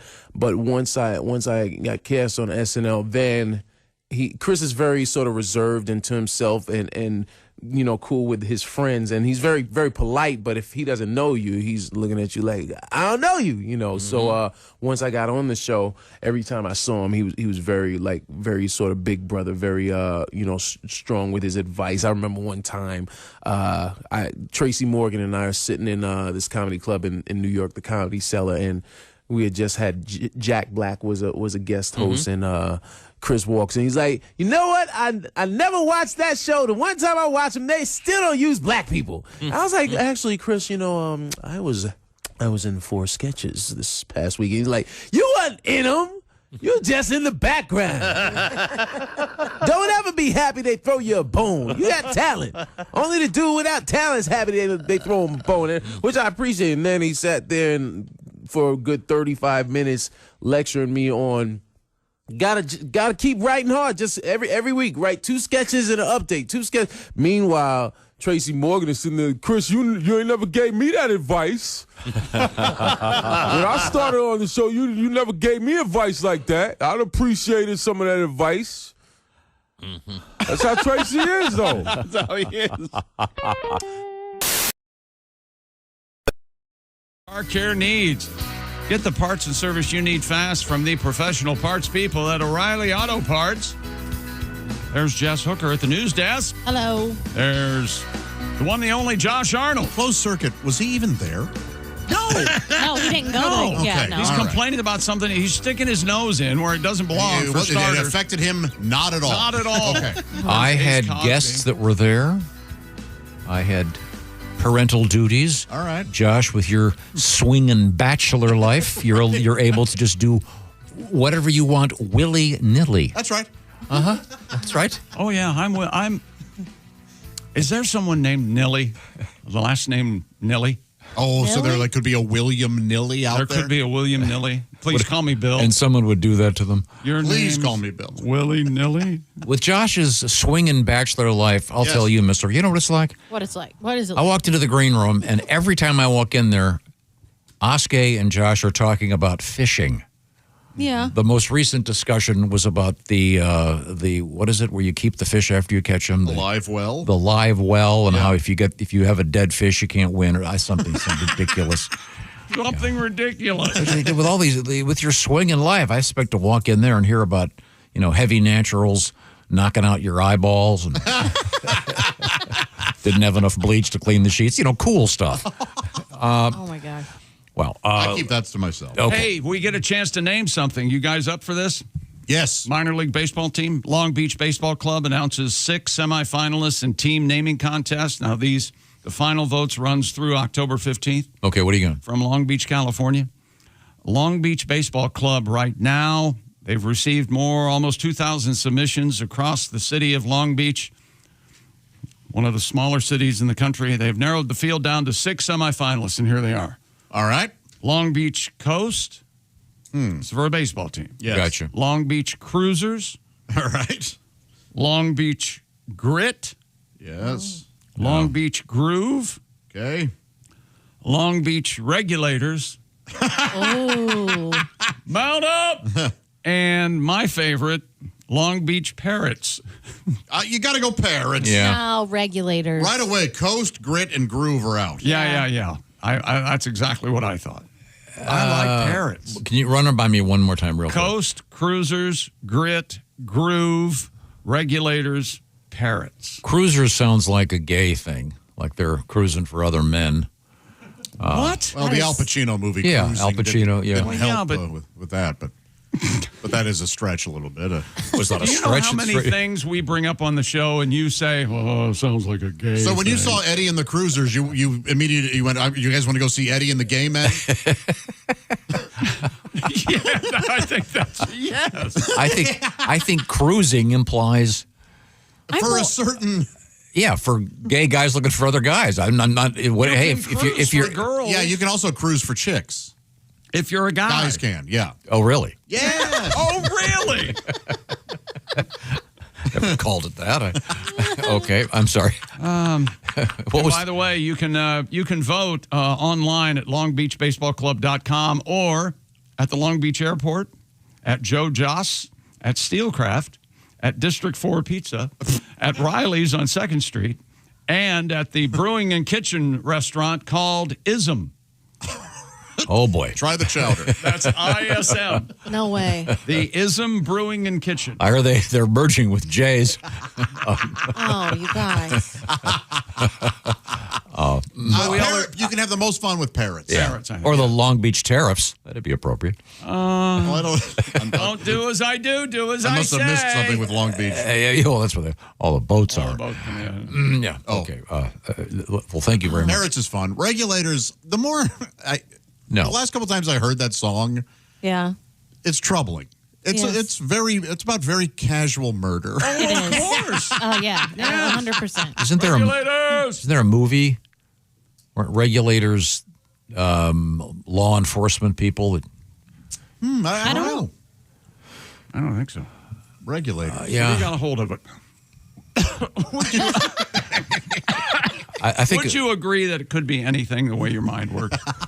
No, what I'm more worried about is that when he does say these things, like you immediately knew how his brain was working and why he made cruisers and assumed that. Oh, right. Yeah, there's some movie where the regulators. I think it might be that awful movie with Jack Nicholson and Marlon Brando. The Missouri Break? The Missouri Breaks, weren't they regulators? I didn't see it. I forget it. I'll find out. You know that was last century. You know that. I know. It was also a terrible movie with two major actors in it. One of his favorite things? One of his favorite things. When successful people fail. I cannot wait when a big-time movie comes out and it doesn't do well at the box office. I can't wait to get my little ass in here and tell him. No, you know, his whole face lights up. More than 100 people spent months and months and months creating this cineturd, and nobody said, hey, wait a minute, what are we doing here? Have you read this script? And it always goes the same way. You know, only 8 people saw Avatar. And Tom goes, really? It's wonderful. Just wonderful. Is that sports? Yes, it is. Okay. Wrapped it up, baby. Thank you very much. Speaking of sports, once again, today's the last day to get yourself involved. BobandTom.com/contest. Win that Steven Singer Jewelers card. Oh, man, really? Worth $500. Get involved. Just go to BobandTom.com/contest. If you want some hints on your picks, Chick McGee's already made his picks. Crap. What happened, buddy? I forgot about this thing. I'm sorry. Stupid world record. I was actually honestly looking for a way to play this morning, and I was thinking, and I forgot, and I got sidetracked. Josh, put that down. But it feels good. Would you be into this, Tom? Just taking care of yourself. What is this? Didgeridoo? What is that? Well, vibrator. Why are you playing that? On the taint, I can see. I was going to say, guys use those? Well, yeah. Oh. Don't they vibrate when you have those rings? Some of those vibrate. Some of those do vibrate. Yeah. We've been taught. Yeah. Just put it on. No kidding. Oh. Well, don't cheat yourself. By the way, regulators are a frontier vigilante group, self-styled lawmen from the 1800s. Okay. So were the Pinkertons regulators, or is this a completely different? Because they were self-styled. And then isn't there a song isn't that song that has the Michael McDonald Yeah, riff? Yes, that's the it. same. Yeah, That's Regulate. Regulate. Okay. By Nate G. and Yeah. Warren G. Sorry, Warren and G, Nate yeah. Dogg. Is it Warren, Nate? Yeah. Warren G. Harding? Warren G. Harding, yes. Yes, that's right. Does he sing that at Disney World when you go to the Hall of Presidents? It gets to Warren G. Harding. And all of a by sudden the way, you hear the Michael McDonald music. I keep forgetting I'm not love anymore. In slang, cruising means driving or walking around public areas to find a sexual partner, often a one-off anonymous encounter. Yes, Is that's all it is- says. doesn't say homosexual, No. No. It's for any sex. but everyone knows it's just gay thing. That publication's far too Yeah, they're too. They don't want to. They don't want to. No one wants the truth anymore. They can't stand it. We need to have all of our gay listeners weigh in. That's all there is to it. Because you need to be But stopped. dude, the one time though, There's nothing pejorative about that. I didn't say there was. No. But you. the movie's real troubling. But the one day we got our asses beat by Tom was right. Oh, and he oh, said that- jock oh. straps were like a gay thing, and we were like, "What are you talking about?" I had never heard of that. Yeah. You remember that? You were and right. our gay fans wrote in, and we're like, "He's Yes. right on Yeah. this." So Well, okay. Because you said with the. I'm also right on Warren G. Harding at the Hall of Presidents because you guys never go there. It's my favorite ride at Disney World. well, it's not a ride, but I've seen it. Yeah. Well, you have to sit there. I mean, Uh-oh. Mount up. we have Disney World Ride and Death coming up today. Yes, no. we do. Well, that sounds terrible. It is. This is this sort of the regulators? This is regulate. Regulate. I don't know if he cusses or not, so let's hang on. And mount He up. does. Here we go. Where's the Michael McDonald part? It's coming. There we go. White moon He was on the streets trying to consume. so I could get some folk. No. I mean, we all knew this song. It's like Jess was like possessed by another body. yeah. Good Lord. Now, Ms. Hooker, have you ever heard the original? Yes, I have. Yes. Great song by Michael McDonald. It is. It's a great song. But when I heard Regulate, I was not familiar with the Michael McDonald song. This is Michael McDonald. Yes.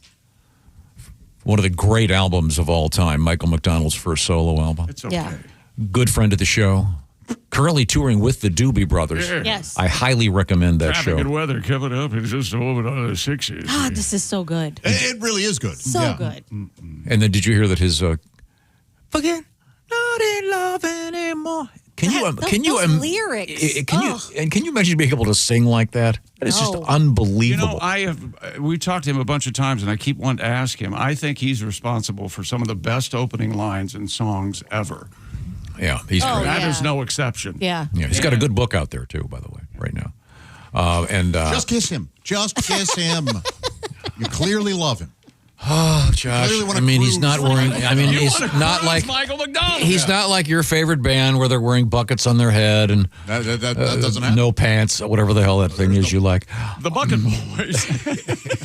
Going to go see the Bucket Boys tonight? Dude, they are good. Oh, man, the Bucket Boys. And their opening lyric is. That's great. Stupid world record. By the way, today I walked into my one of my favorite coffee shops, and there was this god awful music playing. Yeah. And I said to the guy, "What the hell is this?" And he goes, "Shh, it's his band." It was the other guy working there. Whoops. Do you think he came in and said, "Is it okay if we put this on today?" I'm pretty proud of it. Yeah. Oh. It was just not my cup. It's the kind of stuff you like, where the lyrics are all rah, rah, rah, rah, rah, rah. Sounds like dogs barking before. Kind of stuff that you like. Hey, I like every your stuff. Rah, yeah. rah, rah, rah, rah. But unintelligible crap. Most of the stuff I listen to is pretty intelligible when you read the liner notes. And As Jackson Brown once said, if you have to print the words, why bother singing? If you should be able to understand the lyrics. wrote like a simpleton. That's why. Nothing. Oh man, He gets a little brilliant. self-important sometimes. Yeah. That you're just upset. Don't come for my piano He's- yet. Yeah, we're trying to get you to the next town. Jerk. That's your money, problem. Your money That's my biggest problem with it. grubbing. Yeah. Keep loading up, but I'd don't like get to a piano. apologize We need to to Mr. put that Brown. in first.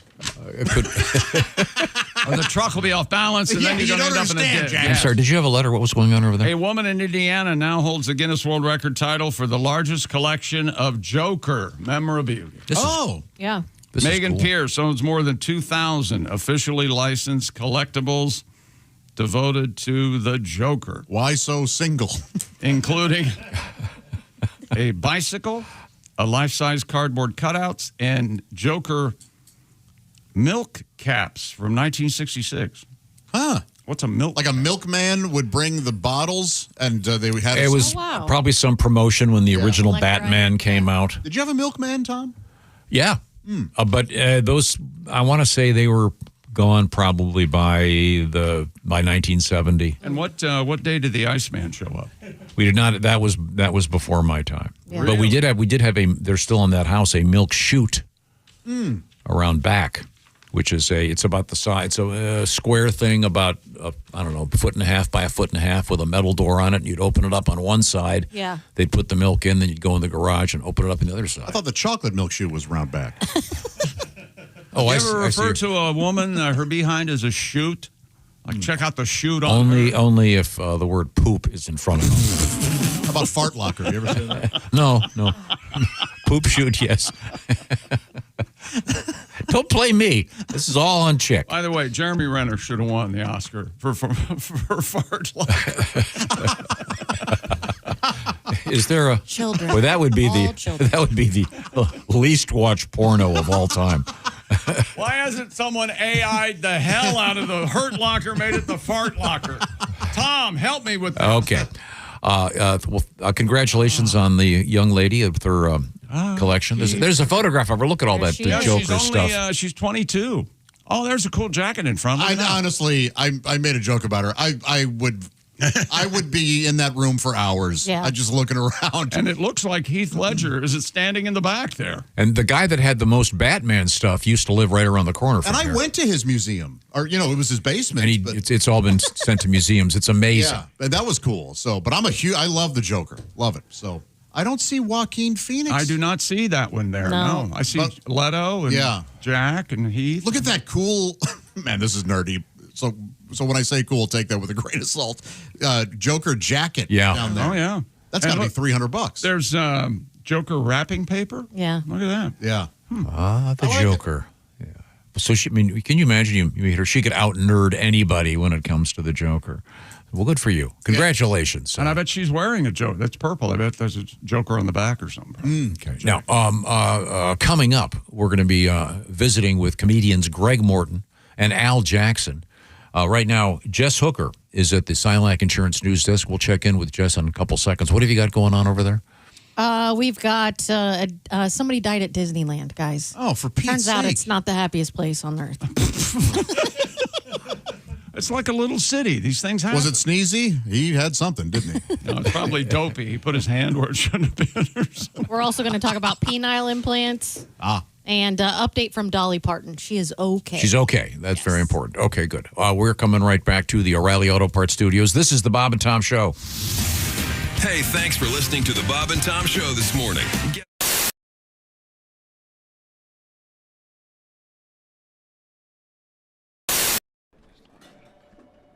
Hey, Chick, what are you doing? Working on radio stuff. Oh, well, you missed the meeting. Oh, yeah? What'd I miss? Actually, some pretty cool stuff about Silac. Get this. All right. If people have a 401k from a former job, right, they may be able to roll it over into a Silac annuity and get a 20% bonus bump. Nuh-uh. Yeah, huh? Let me run some numbers. So I've got a $100,000 401k, and I switch it over. $100,000 becomes $120,000? Yes. And $200,000 becomes a $240,000 Silac annuity? That's right, but Chick, you have a calculator on your phone, right? Oh, I prefer this one because I like big buttons, and I cannot lie. Get your butt over to SilacINS.com for more info on the 20% Silac annuity bonus.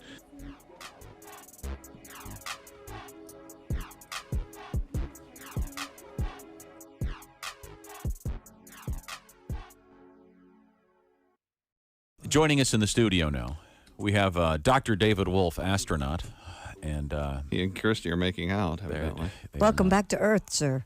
Oh, Hey, David, how are you? Thank you.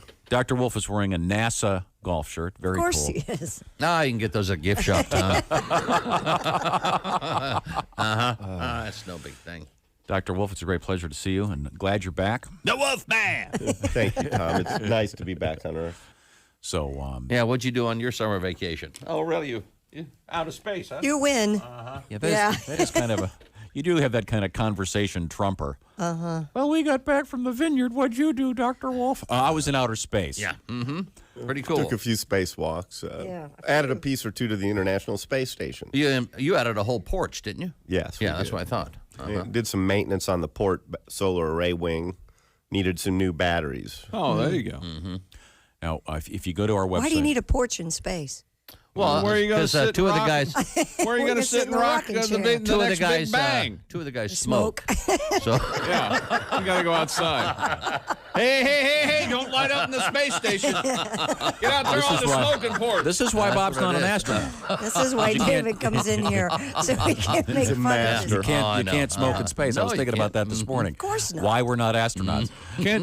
Could possibly, theoretically, couldn't they, an astronaut who smokes, couldn't they fill his helmet up with smoke so he could smoke? I think it could. There probably is some technology which would permit. There you go. Yeah, but it still can't escape from the suit. Now, on a serious note, And your clothes would really you guys smell. are NASA launching again probably tomorrow. Yes, I haven't heard this morning. We were on time as of last evening. Still, things going well. The concern is that fueling. there's some thunderstorms may come in and delay the fueling. Summer in Florida, it's tough to get off the pad, as we As demonstrated. you know. Yeah, you did. That was actually my first question. I wanted to know. You have to get dressed each and every one of those times. How long does it take to get into the suit and everything ready for It's launch? a pretty big ordeal. It takes 3 or 4 hours, from getting up and then out to the pad, and it's 2 million pounds of cryogenic oxygen and hydrogen. You get up on top of that, the countdown goes, and then it's a few hours to get out. It's a big deal, but it's harder on the cooks and the friends and the family. We go to work whether we go to space or go to Earth, right? But everyone else has traveled and they want to see a launch, and it's a lot of trouble to turn around. Our guest is Dr. David Wolf, astronaut. If you go to our website on the left side, you'll see a photograph of Dr. Wolf. Did you take this one? Were you holding your hand out? Is it a long arm? Is this you with your arm, or one of your buddies taking it? Nobody up there want to take a picture of you, Dave? It looks like you're.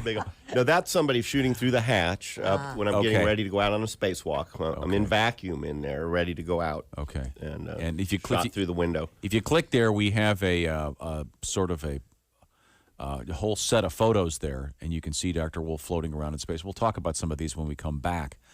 I'm curious, how long does it take you to get into the spacesuit that you're going to use to do a walk? The suit, you spend the day before checking it out like a spacecraft itself. The next morning, you spend 2 or 3 hours getting in before you get out through the hatch. About 3 hours. Wow. Don't you have a series of mirrors in your passenger car here at home where you can drive laying on your back?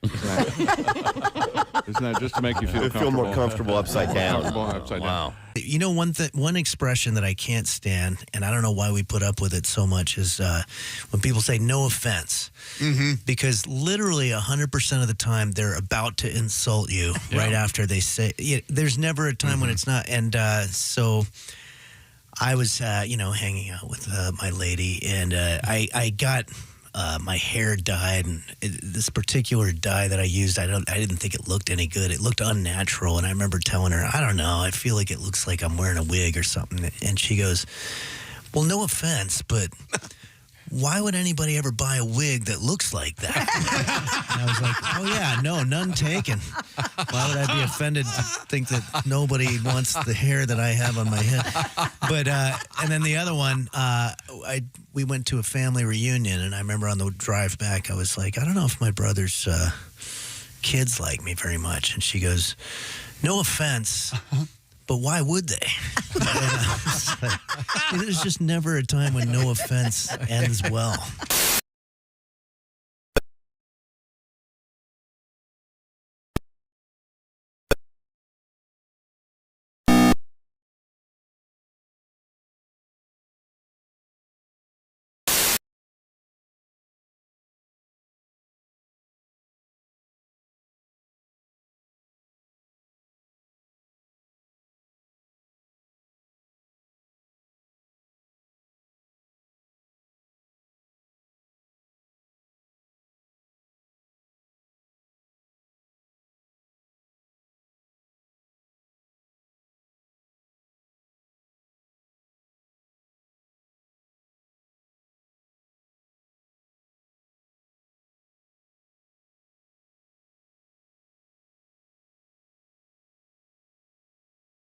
New venue, the Fishers Event Center. Details on that show coming soon.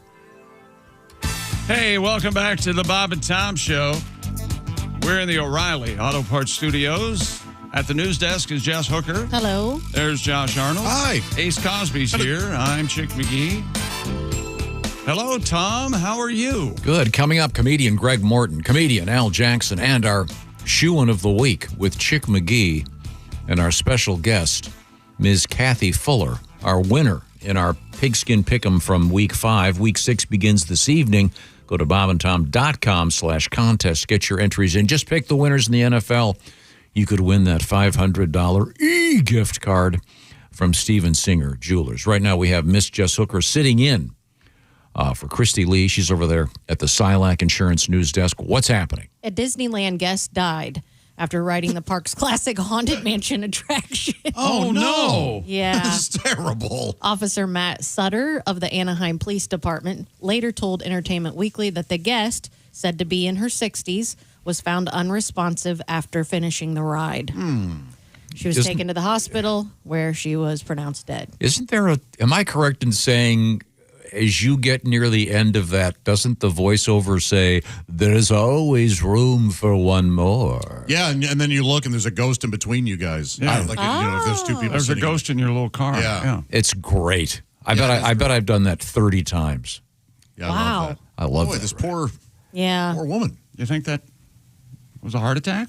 Mr. Sutter said the Orange County Sheriff Coroner will determine the cause of death at a later time. I bet if you got to die, I mean, there's a party going on. Remember at the end, the big room, and everybody's they're dancing around. I've never been on it. Oh, it's a real treat. It's great. It's really fun. And when you first get in there, there's a trick with the portraits and. So it's not a roller coaster; it's just a ride. Yeah. You walk through, then you get in a little cart, and okay. you go through the haunted mansion. It is on a track. Yeah. At one point, but it's kind of benign, really. Yeah, it doesn't go particularly fast, and it's not particularly scary. I mean, little kids might get a little, get creeped out, but it's not terror filled. Yeah, no, not at all. I mean, this woman probably had something going on already. Awful though. Unless it was murder. Most foul. Murder on the haunted. Murder at the haunted mansion. Haunted mansion.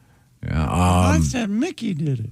I wish they'd bring back some of the classic rides. I used to love the really cheesy Mr. Toad's Wild Ride. It was fun. I thought somebody died on Mr. Toad, too. Really? Right. A heart attack or something. That's why they discontinued it. I think that one did kind of jostle you around. That's the legend. Remember, and the car almost runs into you? Remember that? There's a story. There's something that says, there's X amount of deaths at Disney properties every year. It's Well, of course. it's kind of high. Well, no, but there are hundreds of thousands of people, of course, eventually. That's why I said and most of them probably are heat-related or yes, that's true. heart-related. Yeah, I mean, because you get people that haven't walked more than 100 yards a day in their lives, and all of a sudden they're tromping around Disney World in 100-degree heat. I wasn't trying to be judgmental. Right. Well, I am. When I go there, one has a right to enjoy. How this person even get out of their car? Oh, I know. Is that right? Nothing worse than being fat, is there? No.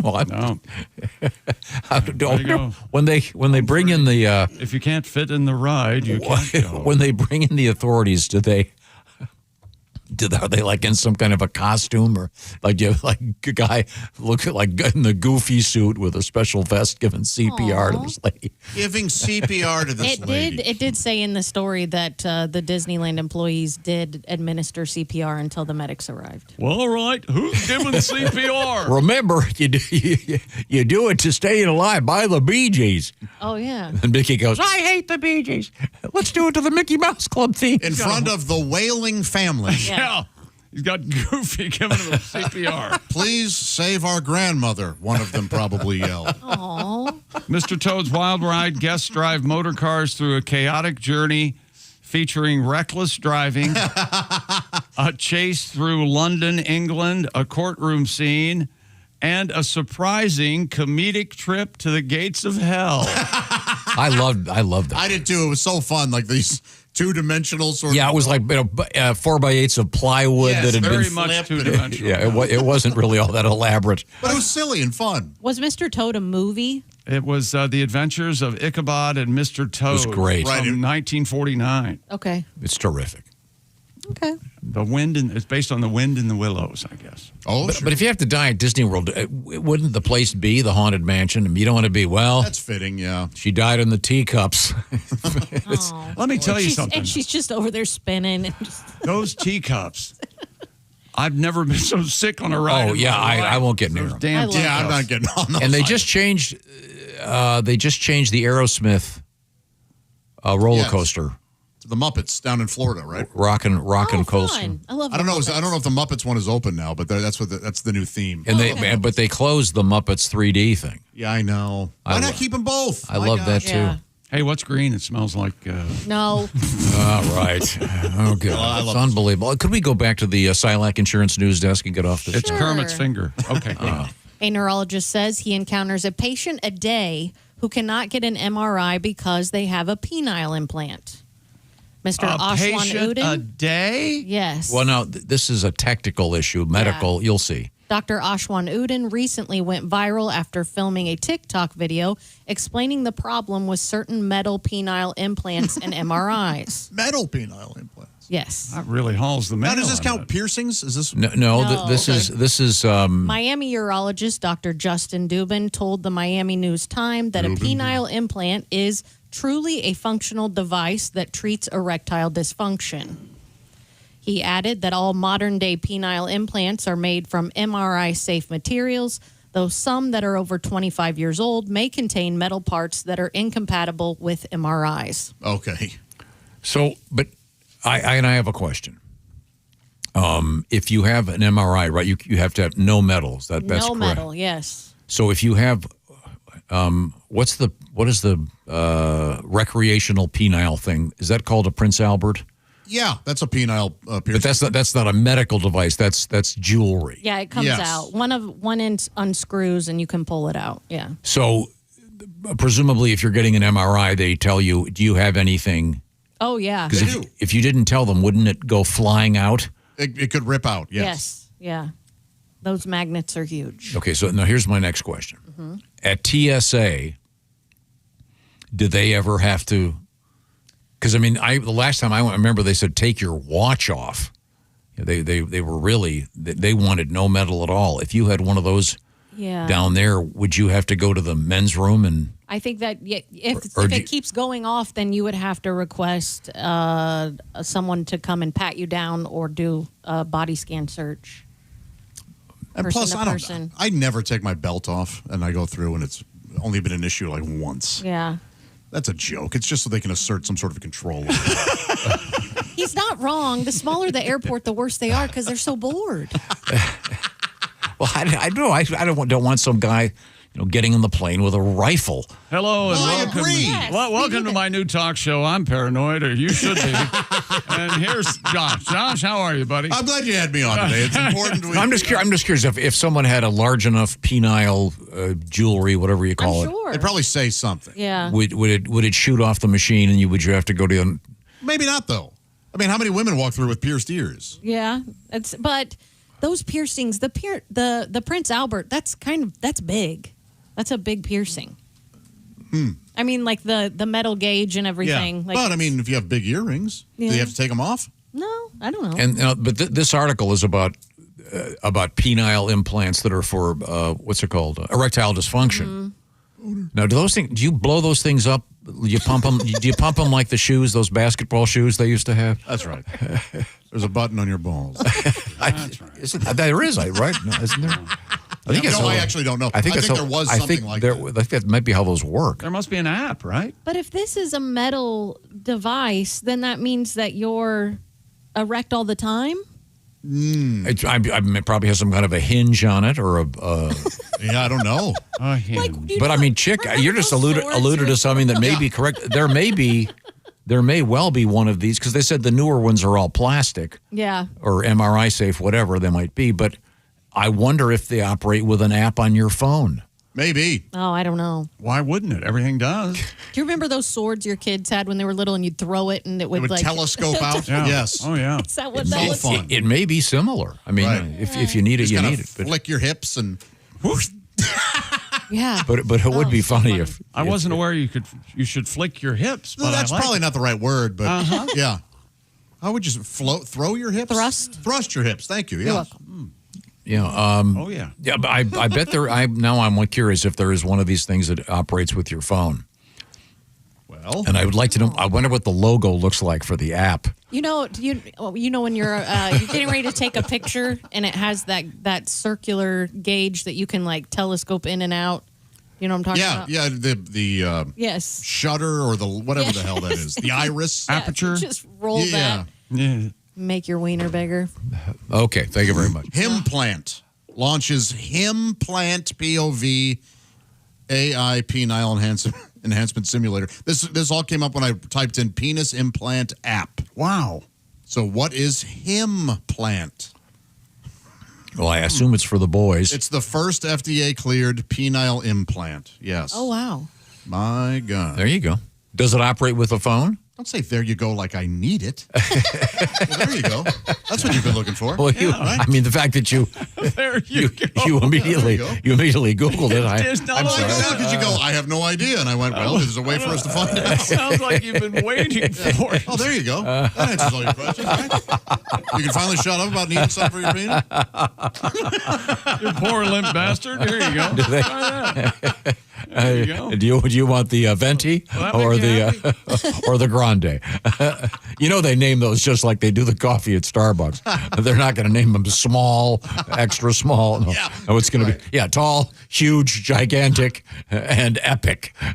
Maybe they go celebrities like Shaq. Yeah. John Hamm. Don Johnson. It's Mickey Rooney.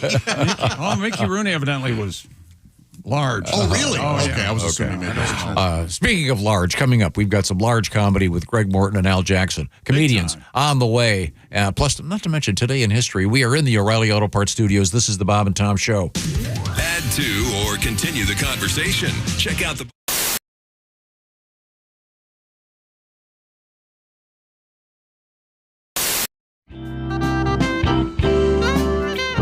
Here's why I like soccer now. I love to see our soccer team lose, not because I'm against them, but because I love to see the look of disappointment in all these fake bandwagon fans. I was in the airport when Landon Donovan and the boys lost. And people were in the airport crying. And we're just so proud of them. We love our soccer team. Really, name 3 players. How true? Just say you like soccer. First of all, we shouldn't even have a soccer team. We should have soccer players, but our national team's only function should be to go to other countries and allow them to stomp us because they can't beat us in anything else. We go to every other country. We take their best athletes in all their other sports. Soccer is the only thing they still have a shot at beating us in. Why would you steal that country's joy? We still have fun. We still have porn and other things that make us happy. A tremendous sport. Yeah. These other countries, all they have is that. And the last thing they want to do is lose to somebody they hate in the sport they perfect. How pissed would you be if the Lakers lost to Al Qaeda? You understand?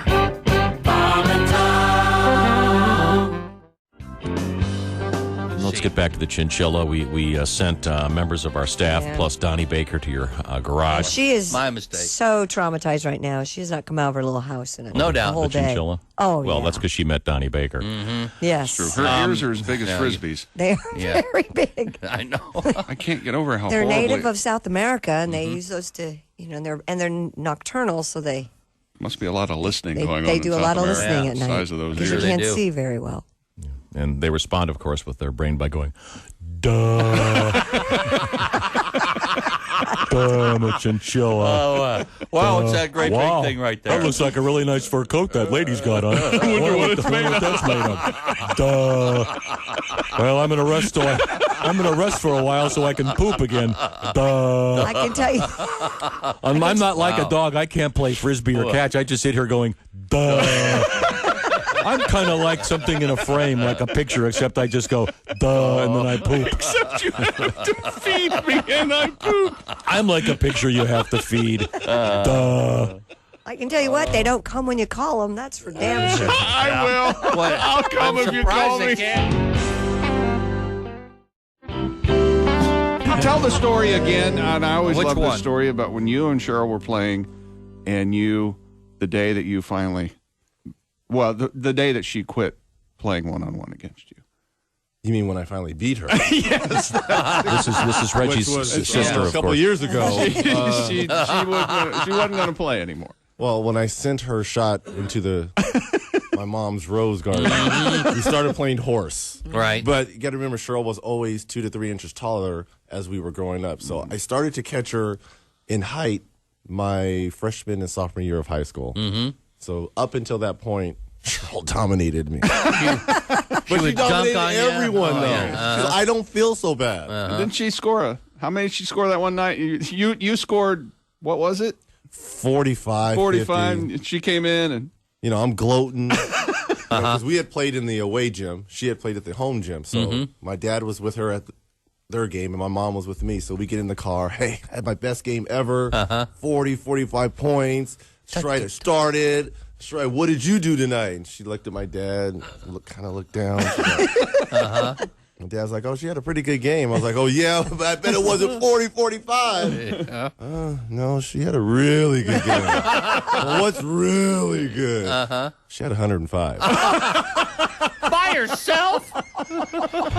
I'm like, the team scored 105? No, son. Cheryl scored 105 and points. 5. I bet that record still points. stands. I believe it does. They beat that team 179 to 12. God. The point guard, which is still a record, had 39 assists. I mean, it was like crazy numbers.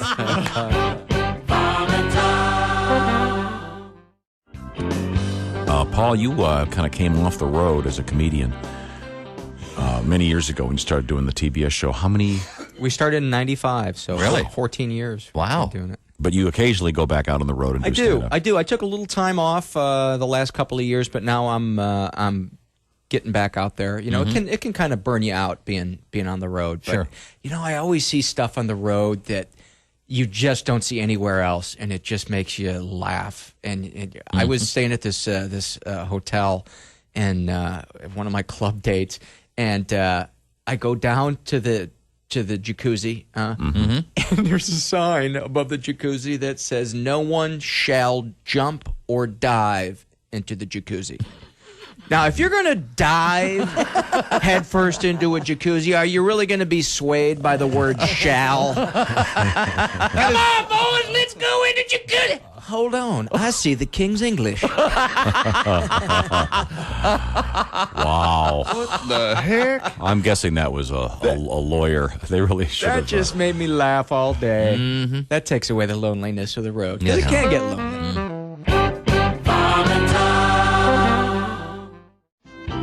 I had a moment where my girlfriend thought she was pregnant.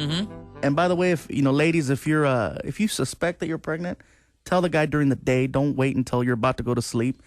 Oh. Because that's what she did. She's like, I have a cramp. I might be pregnant. Good night. I'm like, no. Good night. I don't think so. I go, well, let's find out. Well, what are you going to do? So I, hauled butt to Walmart. Yep. And got a test. Got myself a little test. Doctor in a box. Yeah, I know. 2 o'clock in the morning. And of all the times to get recognized, I walk into Walmart in the night shift. Hey, Fluffy. I'm like, oh, great. What do you need? A miracle. All right, here's some tickets to a Grateful Dead concert. Right. So I found the aisle where they sell the pregnancy test, and I realized something. Walmart has figured out the evolution of how life works, and they put it in aisle 4. As soon as you turn the corner, you see condoms. Then you see lubricant. The next to the lubricant, you see pregnancy tests. The next to that, you see Pampers. Next to that, formula. And at the end of the aisle, they sell beer. It's a full circle. WHYDE, widemasonry.com. Coming up in an hour, it'll be your shot at $1,000 an hour on Q95. Hey, welcome back to the Bob and Tom Show. We're in the O'Reilly Auto Parts Studios. Jess Hooker at the Silac Insurance News Desk. Hello. There's Josh Arnold. Hi there. Ace Cosby. Hey. I'm Chick McGee. And Tom, we have a Bob and Tom legend in the studio today. We're joined by comedian Greg Morton. Yes. Coming all the way from Toronto, Canada. A lot of Canadian news the last couple of days. Good news: the Toronto Blue Jays advancing to the American League Championship Series, and then one of the great Canadian bands of all time, Rush, back in the news. They're going to get back together. The Alex and Getty, and they're going to go out on a tour. This is very exciting. Greg, are you a fan of Rush? I love Rush. Yeah. Is it, do you have to? You got to like Rush, it's a mandate. Anne Murray, hockey. If I want to get back into the country, I better like Rush, right? But a lot of my friends love Rush. Yeah. That's my time, too, coming up when I was a kid, listening to music. Yeah. And as well as R&B. Of course, we gotta have the funk. Oh yeah. Oh, you got to. Yeah. You need the funk. Yeah, and didn't we determine that? Without expanding upon it, are you familiar with the text?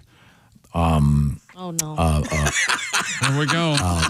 It's 3 simple letters. Is this going racial? No. Oh, okay. Boy, well, that was a good guess, though. That was a good guess. Not yet. Yeah. Not yet. We got to ease our way into that. Ace, you know what I mean, man. The race dar goes up. You know what I'm saying? 40 years. The term, it's not even a term. What do you call it? The letters DTF is code in the texting world. Let's just say it's a question, actually. Yeah. So, but do people put a question mark after DTF? Yeah, usually. Well, not always, but if it comes at 2:00 in the morning after a night of drinking and it says the first DTF, 2 words are down to. Are you down to? Yeah. Yes. And I because I was asking, I wonder if there's a radio station with the call letters. Like in Canada, it would be CDTF. On the east of the Mississippi, it would be WDTF. Or in the West Coast and environs west of the Mississippi, it would be KDTF. And then Josh said there probably is, and it's a down to funk for a station that plays a lot of George Clinton. Parliament, Funkadelic. Yeah, right. Yeah, so, but I know you're quite funky. You mean what I wear or what I smell like? No, this one. Your musical taste. I am very as part of your act, you do. Just the way you say "quite funky" is so white, unbelievable. So white. I know you're quite funky. No, but Greg has and I've seen his act many times, and there's a component of dancing and singing that is. Oh, he's a showman. Yes. That would be, and I think in the realm funk. It's a homage to my favorite, my music artists that I grew up with. Yeah, right? of course. Yeah, in the 80s and 90s. Yeah. Mm-hmm. There you go. Yeah. So I'm in the right zone here. Now let's just catch up with your life. Like I'm being profiled. Or the last. Oh no! No matter what you say, the profile will remain the same. Well, just to make sure everything's okay. Your wife's still alive? Tom, I got to tell you something. Oh, okay, go ahead. Crazy what happened. Have you had this? No, you of course not. So this guy gets out of his car and he locks his car. Then he walks a couple of steps away. I thought he's OCD. Then I walk past his car. That's racist, right? Yeah. Oh, yeah. I picked up a brick. I smashed his damn window. You're not going to take that. I'm not going to take that. Yeah. That's right. That's your life is fine though. You're still married. You still living in Toronto. Yes, but we got to find somewhere to move. Really? Oh, yes. With no bugs. A place where there's no bugs. You got bugs? You're tired of the bugs. Yeah. I don't think Canada is a place for bugs. I think it's very, Mosquitoes. very clean, is what I hear. There's just about everything up there. Oh. Yeah. When I hear, ow, something bit me, I know it's time to kill. It's time to kill some bugs or something. I remember when we lived in New York, we had like these roaches. Couldn't get rid of these roaches, and they had an ad on the TV for this device that you plug into the wall. Yeah, and it emits this high frequency sound. So I plug it in. I go to bed. I get up halfway through the night, turn on the light. There's a cockroach standing in front of this thing, trying to turn up the bass. They're large. Is that right? I guess you get some serious big roaches. Now, do you live in an apartment or a house? We live in a condo. A condo. Yeah. So is it attached to other buildings? Well, no. Okay. So it's a house. But Oh, I see what you're saying. Okay. Is it a townhouse? You know what a condo is? It's Sure. It's an apartment that someone paid too much for. That's what a condo is. So it looks like an apartment building, probably a little nicer, but it's a condo. Now, are real estate values in Canada skyrocketing the way they are here? They're starting to crash in Toronto. Really? Oh, really? Yes. But but it was crazy. We were in a huge bubble. And some people have lost 20% of their value. So are you getting out, or are you going to stay where you are? Oh, I want to get out. Where would you go? Oh, I'm hoping that we become the 51st state and I don't even have to move. Oh, there you go. See, the opinions vary on this. Now, instead of, if we do that, instead of on our flag, will we just put, instead of another star, put a little maple leaf just as kind of a homage to your past? I do. I see. I really don't care. I just want cheaper eggs. Okay, good. Sitting over there at the Silac Insurance News Desk, that is Ms. Jess Hooker. We have time for a quick story. What's going on over there? A Wordle game show is reportedly in the works at NBC. According to Variety, Jimmy Fallon is producing the project based on the New York Times puzzle. Let me guess. Ryan Seacrest is the host, right? No. You're going to like the host. Today, anchor Savannah Guthrie is set to host. Savannah. Oh, she's great. Is she not the one you... No, the one we like is... I like Savannah. The weather lady. I What's her love name? Savannah. Dylan Dreyer. Dylan Dreyer is Oh, then great. you love Savannah. They're very similar. Isn't she from Australia? Savannah Guthrie? I think originally. I don't know. I don't think so. Yeah. She has no accent if she is. Will all of you guys watch this because you talk about Wordle all the time? No, I'm not. I love Wordle, but I mean, I guess I'd have to make it authentic, I'd have to watch it while sitting on the toilet. See, things I don't need to know about my boss. Yeah. You don't do Wordle on the can? No? No. I don't. No. If I'm in there for a long time, it means I'm struggling with Wordle. It has nothing to do with intestinal function You're in not any way. constipated. You just got a tough Wordle. Yeah, I can't see that working on TV. I don't either. Well, yeah, no. She already has a job. Why not get somebody who isn't? I don't. I'll never understand. Why do they keep repurposing the morning people in the evening? Yeah, or the late night people in the prime time. Yeah, it's just not necessary. Yeah. Wordle's the game with the little cubes in Yes. there. It's five letters. How do you move that on the TV? I don't know how it would. I just don't see it being interesting. I mean, and it's not interesting to anybody around here. It's just fun to play. We have like a little group that we argue about it all the time. And your buddy AA got his in 2 today? Yeah, I heard that. Really? Yeah, in 2. Okay. Yeah, so. Well, I guess if they do, this is only for people who play Wordle. If they're going to do it on TV, this is good news for the word adieu. That's used a lot? That's the number one starter word. I see. You got all those vowels. Yeah. Gotcha. I knew. I do not use. Greg, do you do? Is there a Canadian Wordle? No. I know there's a lot of A's in there. Oh, yeah. EH. Yeah.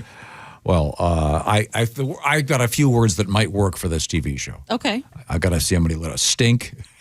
All right. How many letters is cancel? That's 6. Sorry. 6. Awful. No, keep Wordle where it is, where it belongs on my phone. Yeah. I guess you could watch it on your phone. That might be fun. Coming up, what have you got over there?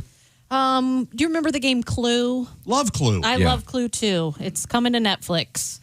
And not the movie, because they made a movie already, right? They did make a movie. This is going to be different. I bet it's going to be a series. I mean, like 8 episodes or something. That's their bread and butter. On like a narrative or a game show, or we'll find out, won't we? Well, we will find out. Okay. We'll certainly look forward to that. The drawing room with the pipe. Is it reality based? I will have to be patient, Greg. We'll find out in due time. Greg wants to know who books that. Okay. Right now, the Bob and Tom Show brought to you by Lean. Lean, created by doctors at Brick House Nutrition. This is interesting. Studies show that the average person, when they hit 60, they've lost and regained several hundred pounds. Doctors call that weight cycling. Not good for you, by the way. It can put you at risk for diabetes, liver damage, stroke, heart attack, et cetera, et cetera. Nothing good. Now, if you'd like to actually seriously lose some weight and keep it off, the doctors at Brick House Nutrition have come up with Lean. It is a non-prescription method that is not a GLP-1 injectable, so you don't have to what do they call it? Give yourself the shot. It's an oral supplement. The science behind Lean is impressive. Lean is designed to help maintain healthy blood sugar. It's designed to control your appetite and your cravings, and Lean helps burn fat by converting it into energy, and burning fat, of course, helps keep the weight off. So if you want to lose some meaningful weight and keep it off at a healthy pace, check out Lean. You can get all the information at TakeLean.com. Of course, it's Lean, TakeLean.com. And there's a code word, my name, Tom. Go use the word Tom at TakeLean.com and get some serious weight off and keep it off. Results vary. These statements and products have not been evaluated by the FDA and are not intended to diagnose, treat, cure, or prevent any disease, and are not a substitute for care from your healthcare provider. So get the information you need by going to TakeLean.com. Remember that code word, Tom, for a substantial savings. TakeLean.com. Also coming up, we have a guy sitting in a wheelchair at a park that suddenly gets OJ'd by a guitar in the head. We'll find out what that's all about. Huh? OJ. Wow. He didn't hit anybody with a guitar. Yeah, what does this mean? Could have been worse, I guess. Plus, we have the shoe-in of the week coming up in a few minutes. Also, comedian Al Jackson and comedian Greg Morton. Among Greg's stops, by the way, it'll be Terre Haute at the Zora Shrine on Saturday evening. All worship Zora. We'll find out what's going on when we return to the O'Reilly Auto Parts Studios. This is the Bob and Tom Show.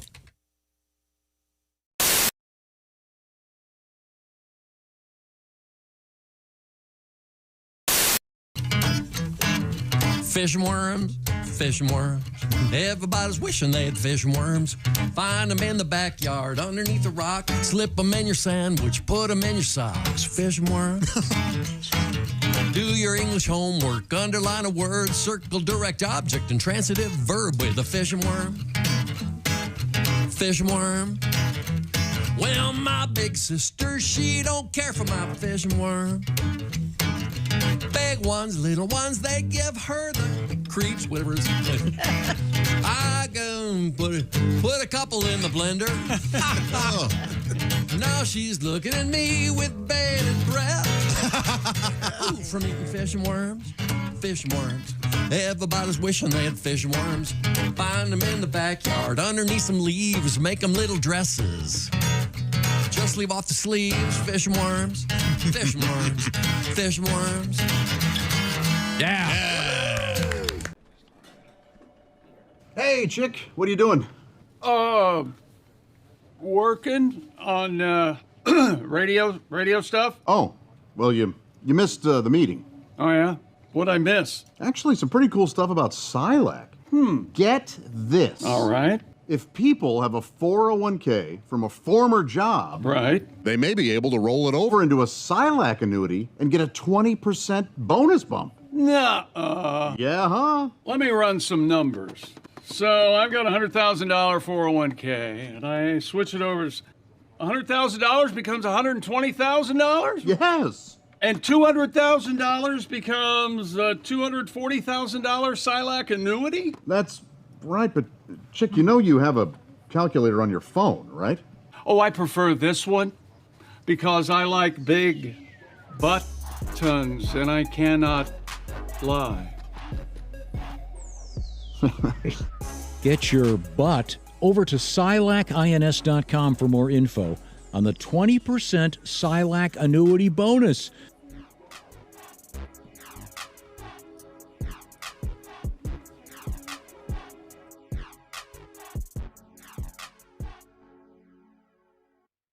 Do you follow the news at all? Yeah, I think, because naturally you have to. Like, comics travel so much. We perform in every type of market, every demographic, socioeconomic group, all that stuff. So I think comics should be encouraged to talk about the stuff. But you follow it and you get down and you're like, oh, wow, the world's gone to hell. But and gotten so violent. But I don't think the world ever got violent. There's no got. The world's been violent since the beginning. Cain killed Abel, right? The third person on the planet killed the fourth person. We weren't even able to make it to 3 people before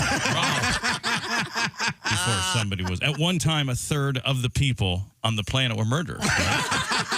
Right? A third of the people in the hood aren't murderers. A third of the people who own guns aren't murderers. A third of the people in jail aren't even murderers. San Quentin, Folsom Prison, and Alcatraz are safer than the book of Genesis. True enough. You're right. You thought Compton and Baghdad were tough. Try downtown Eden after the sun goes down. Scary. There's murder and violence at Person 3. One couple had 2 boys who had the world to themselves, and one of them was claiming this town ain't big enough for the 2 of us. Cain killed 25% of the world's population. That's more than Stalin, Hitler, Idi Amin, Pol Pot, King Herod, Genghis Khan, Manifest Destiny, typhoid, cancer, AIDS, cooties, all combined, right? Right. Cain killed a third of the people he knew. He knew 3 people. He killed one of them. If you knew Cain, you had a 66 and 2/3% chance of survival. There's no such thing as the good old days. There was no perfect time to be alive. There was like one good day. It was half a day. Adam and Eve were naked alone in an oasis. Yep. Lunchtime came. People got hungry. Apples were eaten. Boom, Detroit.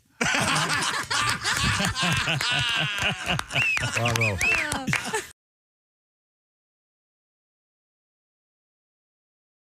Hi, man, it's Donnie Baker. Guess what? I saved up some money and bought this new badass spy camera. I swear to God I did. Check this thing out. Perfect. Office supplies. Man, you can do a billion things with stuff. Staple remover, notepads. Looks like we got some erasers. There's over 1 million textiles in here. What? Oh, I have an idea. I swear to God, I just hit the jackpot. I learned this from my mom, Phyllis. See, you take the Post-it note, which appears to be just a common Post-it note. Then you take your pot you keep in a Parmesan cup. Put your pot right here in the middle, and automatically you got free rolling papers. I swear to God, man. Once you inhale the adhesive, oh, you'll get people hooked. It's like a Fortune 500 buzz. This will be the next plot line on Breaking Bad 4. Well, let's get to work. Hi, man. Hey, Donnie. I don't think you're supposed to be back here. It's okay, man. I shut the door. Look, I come loaded for bear. I know how much you like this stuff. Don't start tweaking. I made these myself with Post-it notes. Here's your free one. It's sticky. Well, how else you think you're supposed to get hooked on it, Dick? Go ahead and hit it with a lighter, and this will keep you from snorting that Scotch tape at Christmas time. But wait, I want payment now. I want my payment now. $20 like usual. I don't have any cash. You take credit card? Yeah, what am I going to do with that? Run it up the crack of my ass? There's your other joint. Come on, Donnie. I gotta go. Hey, welcome back to the Bob and Tom Show. There's Jess Hooker. What's up? At the Silac Insurance News Desk. He doesn't feel well. He feels fine. There's Josh Arnold. Hi.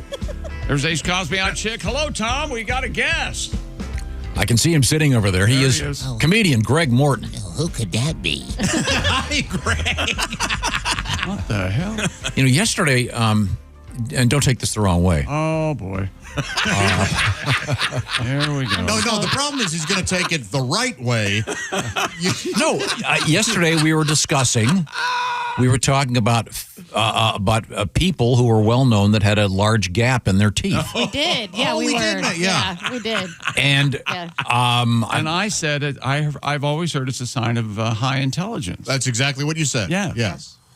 Yeah. Tom, your thoughts? Would be my mother would disagree. We have what? David Letterman. Yeah, David Letterman. Strahan. Yes. Madonna. Straight. Yeah. I don't remember Madonna for Madonna for sure. has a huge gap in her teeth. Yeah. Really? Yeah. Oh yeah. Porn star Belladonna from the aughts. Do you have a picture? I will Google you a file. Not of her teeth. There's. I have a picture of her gap. There really is a porn star named Belladonna. No, Bella Donna. Oh, sorry. How dumb of me to. Bella Donna. Yeah. Okay. She was actually in a Paul Thomas Anderson movie, too. Is she in Boogie Nights? No, she's in Inherent Vice. Oh. She plays like a regular, yeah. I've not seen that yet. I should watch that.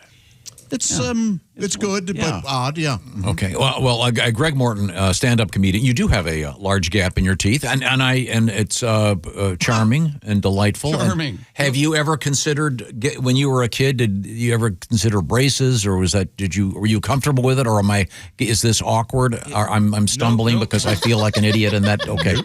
It never bothered me. I don't know until I got online. Oh, and people, your teeth are messed up. But you know what's interesting?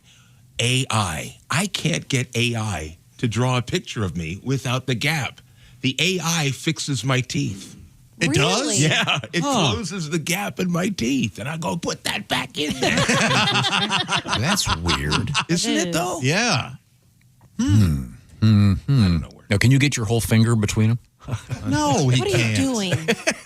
Well, you know what? What is almost? I was just kidding. Jesus, everybody's so mean. Wait a minute. Does that make it wider? I don't want to do that. Yeah. No, you don't have any kids, right? No kids. You are afraid to have kids because they grow up and they kill you. History has shown. Yeah. But you know what is weird now? I think it's easier to have kids, isn't it? Now, I don't know. Okay, I was driving on the interstate. I stopped at this rest stop. They had a breastfeeding station. Oh, yeah. Oh, sure. Yeah. I was in there for an hour and a half.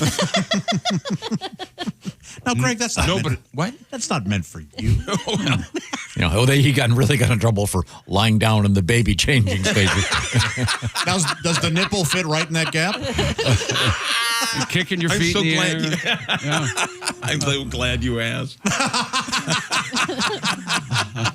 No, they really need to work on their customer service. Yeah. Right?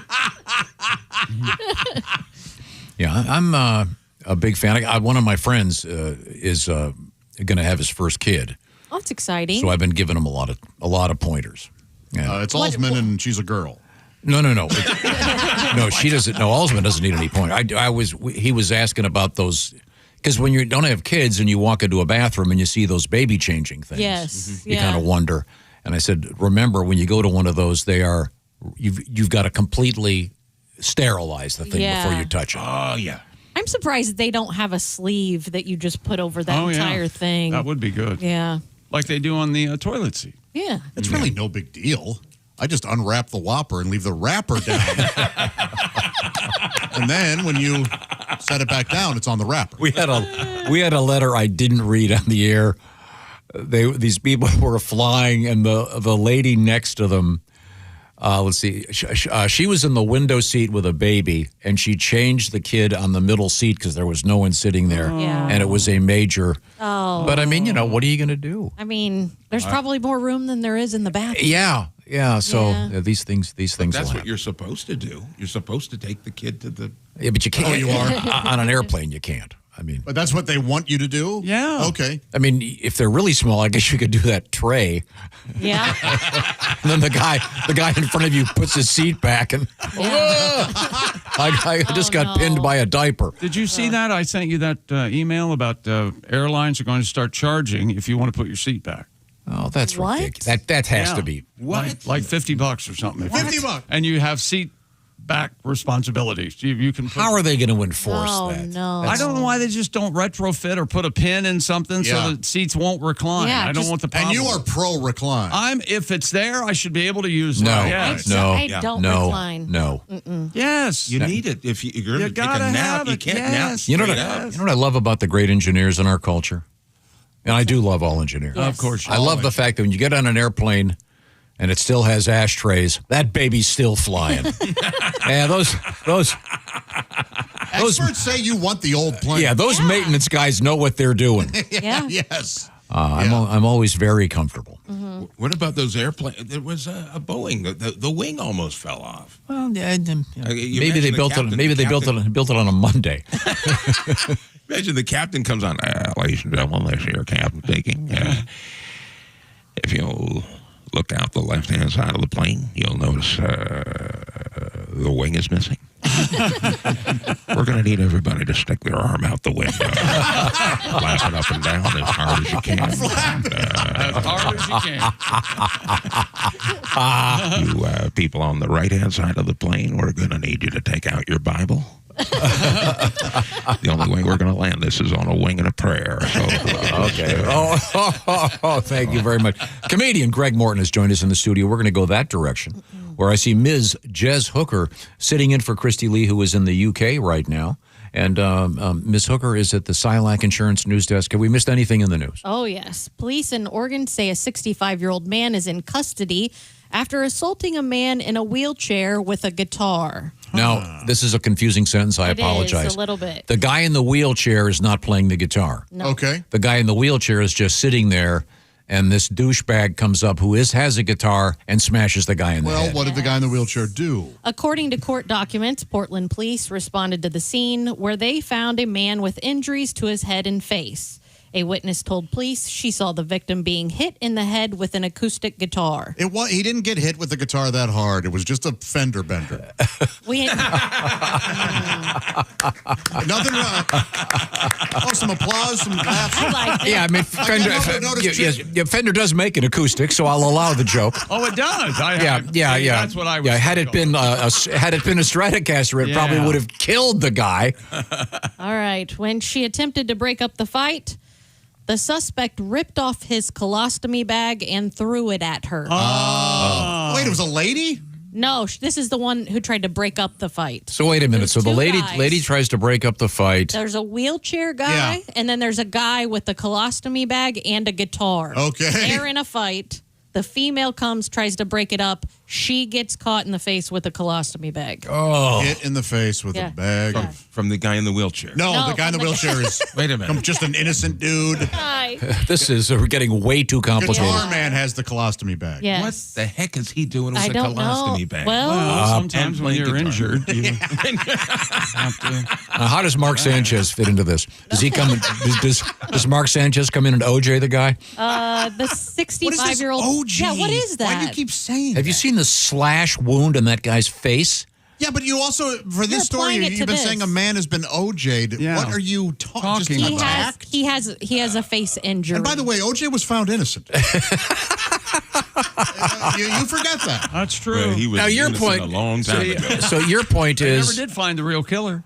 So your point is, what did the guy in the wheelchair say that made the guy with the guitar smash him in the face? Yes. Let's see. The 65-year-old was arrested for second-degree assault, unlawful use of a weapon, and menacing. The victim told police that he was sitting in his wheelchair when a stranger approached him and asked for entry into the building. When he refused, he says the suspect threw a drunken punch that grazed his head and shoulders.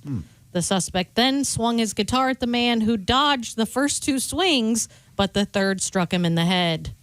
Kabong. He was. If you can't hit a guy, you miss the guy with a guitar. That's a pretty crappy batting average. Yeah. Drunk. Yes. Boy. He was treated at a hospital for a cut across the top of his head. So this guy was kind of a security guard? I think he may have just been sitting outside of the building. He was just enjoying the day in his wheelchair. But the guy said, hey, can guy go in that building? And the wheelchair dude said, no, you can't. Yeah. I'll do the thinning around here, Bubba Louie. Oh, yeah. Maybe the guy in the wheelchair said, if you play Wonderwall one more time, I'm going to drive this wheelchair over your feet. This guy is a menace. Yeah. Getting hit with a colostomy bag. It'll happen to you one day. Really? It's day 2 of me having one. Yeah. Tom, I'd really enjoyed it if you'd come over for a couple hours. Can you come over? Just stop and visit? That'd be great. Okay, well, that's awful. Okay, I'm sorry. What else is happening over there? A competition series based on the board game Clue is coming to Netflix. According to Deadline, the unscripted series will feature a group of contestants facing physical and mental challenges to collect clues before stepping into a real-life game of deduction and deception. But no murder. No real-life murder. They don't touch on that in the story. I'm out. To At win, least they throw will have some to Squid Game in there, right? Yeah. To win, they will have to outwit opponents and solve the crime. All right. It was Mrs. Dinwiddie in the kitchen with the dildo. With the dildo. I don't remember that being one of the weapons. You had a different clue. I remember a pipe. I think it was a gun. Absolutely. A revolver. A revolver. A colostomy bag. The rope. The colostomy bag. Okay. I don't think you're taking this seriously. Coming up today in history. Also, in just a few minutes, we're going to do the Shoe-In of the Week. Yes, we are. Starring- We're all set, baby. Starring Chick McGee. Now, I've heard that our winner of this week, Kathy Fuller, has no interest in talking to us at all. Is that true? I think I've heard the same thing. Or maybe it's just doesn't want to talk to me. Oh, no. I think she wants to talk only to you. Oh. Oh, Well, a that little would be private phone call. There. Oh, get into your DMs. Yes, she's going to slide into your DMs. The term is slide into my DMs, Tom. Oh, sorry. Okay. But getting into your BVDs, I guess would be. Silly. Because she's DTF. I know all these things. Great. I've been taught all these I've been told code words. she's a Lions fan. This is our third one of the season, I think.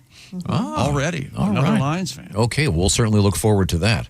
But right now, if you're listening to our program, the best way to listen to it, of course, is... I hope with Raycon's Everyday Earbuds, the Raycon Everyday Classic Earbuds. They're loaded with updates. They have active noise cancellation, multi-point connectivity. You can pair with two devices at once, and an ergonomic fit that actually stays put in your ears no matter what you're doing. And Raycon's has a variety of different colors, and you can find a pair that matches your vibe. And the Raycons have everyday features like that quick charge function. 10 minutes on the charger, you get 90 minutes of playing time. Plus, Tom said right now, if you're listening to our program, who else would he be talking to? The people not listening to our program? he thinks everyone hears him. I think that's his. Get better. Look, now his mic's off. What a dope! So wait a minute. So you're saying Up to 32 hours of battery life with Raycons. if you're not listening to our program... They wouldn't hear you say right now if you're listening to our program. Huh. Over 3 let me million customers think about already that. love Raycons.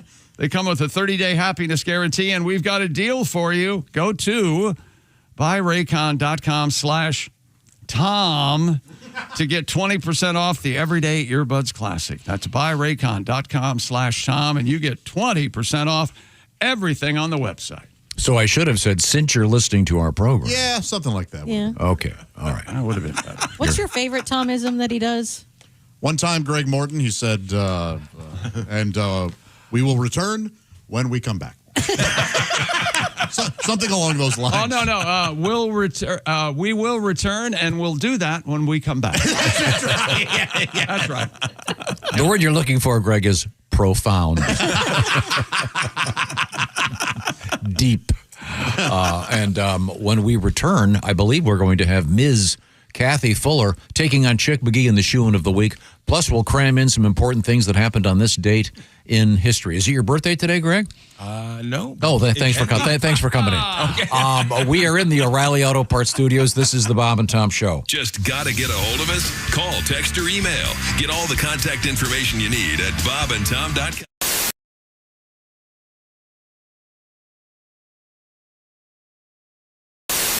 Even the title, Love Actually, and none of it could actually ever...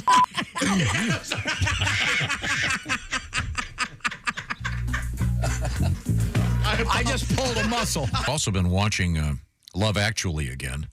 That's a big debate in this room, by the way. Josh, correct me if I'm wrong, Josh. Josh hates that movie. No.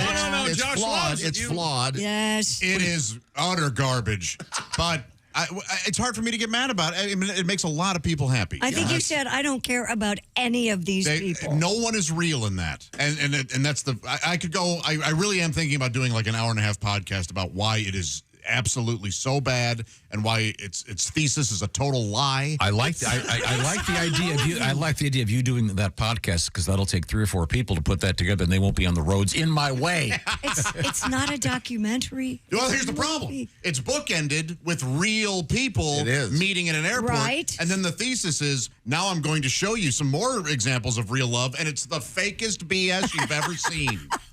That you can't do that. If they hadn't done that. If the movie, and even the title, Love Actually, and none of it could actually ever...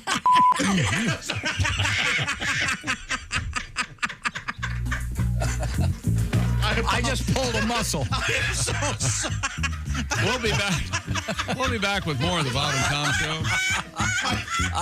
My fake anchor may have just got me fired. I think my ACL just tore. Jason, did I get it in time? Not even in there. If you want me to stay, I'll be around today. Which album is this on? Fresh, I think. I'm not sure. I got it off the greatest. Well, what's the name of that song? If you want me to stay. Oh, God. And you got to say it just like that. Josh. It's not fun. No more Love Actually talk. We promise. I'm so sorry. You know what? If we watched that together, you would be amazed and possibly disgusted. I can't. This is a true statement, and I might cry. I can't watch it anymore. I can't. It makes me cry too. It makes me too emotional. It makes me so emotional. I can't tell you. It's very sweet. Yeah. Is it? Yes, it's very sweet. Although I initially did as well had a problem with Hugh Grant dancing around whatever the hell he was dancing around. And I don't care for the Pointer Sisters. Don't care for it. But yeah, he's playing in one room and all of a sudden he's dancing around the house. You can't hear the music anymore, Prime Minister. What are you dancing to? So you've got a problem with housewife sound But don't system. you like the old guy, Bill? What is it, Nighy? Whatever it is. Singing away, and then the. No, not really. No. You don't like speakers all throughout the house? That's not what's happening. All right. You don't think 10 Downing has a pretty good speaker system? It's never established in the movie. I think one could assume that 10 Downing Street might be the now keep in mind also most heavily wired that Josh building is in all of England. one of the top 3 foremost authorities on horror movies. Yes. And you're I love a lot of garbage. So do keep that in mind. That's another chapter title. I got to start writing these chapter titles down. I love a lot of garbage. Surprise guest. If you look at your big screen there, you're going to see Ed Septic. Hey, Ed, how are you? That's right. I'm doing great. Oh, yeah, it's Ed Septic, the plumber that don't give a flush. I'm here. I'm happy. It's fall, which means one thing. Apple time. Oh! Miss Christy Lee, Jess, maybe you guys could help me with this. Let me ask you, why do babes love going apple picking so much? Well, you're outside. It's pretty. It's nice. You get fresh fruits. I get that, but you're paying a company money to do their job for them. Actually, that's a pretty brilliant business model. Actually, it probably only works with apples, though. Yeah? Your old lady can't be all like, hey, babe, you know what'd be fun? How about next Saturday we go work a couple hours down at the Foot Locker? I've never once gotten a call from abroad asking if they could use the honey dipper to take their man out to go suck some septic. Yeah, septic sucking, not fun. Of all jobs, why apple picking? You broads pick a cool job. Go into your man and be like, hey, babe, this Sunday, let's go be NFL referees for the afternoon. Cool. Or, hey, hon, I was thinking we could go be fluffers on an all-female porno shoot. Christy, you realize you're taking someone else's job. They just hiked 4 months to get to that job. They show up and they're like, sorry, Cassidy and Megan thought it'd be fun to take a hayride and go apple picking with their boyfriends for the afternoon. So no job for you, Jorge. Maybe try over at the pumpkin patch down the street. Well, actually, now that I'm thinking about it, apples and pumpkins, they probably, maybe check the watermelon farm. Anyway, I used to work at an apple orchard growing up. Not everybody knows that. My job was picking all the rotted up apples up off the ground. They'd use them to make cider, hand to God. Though you know who likes apples more than a white lady in a tan tunic?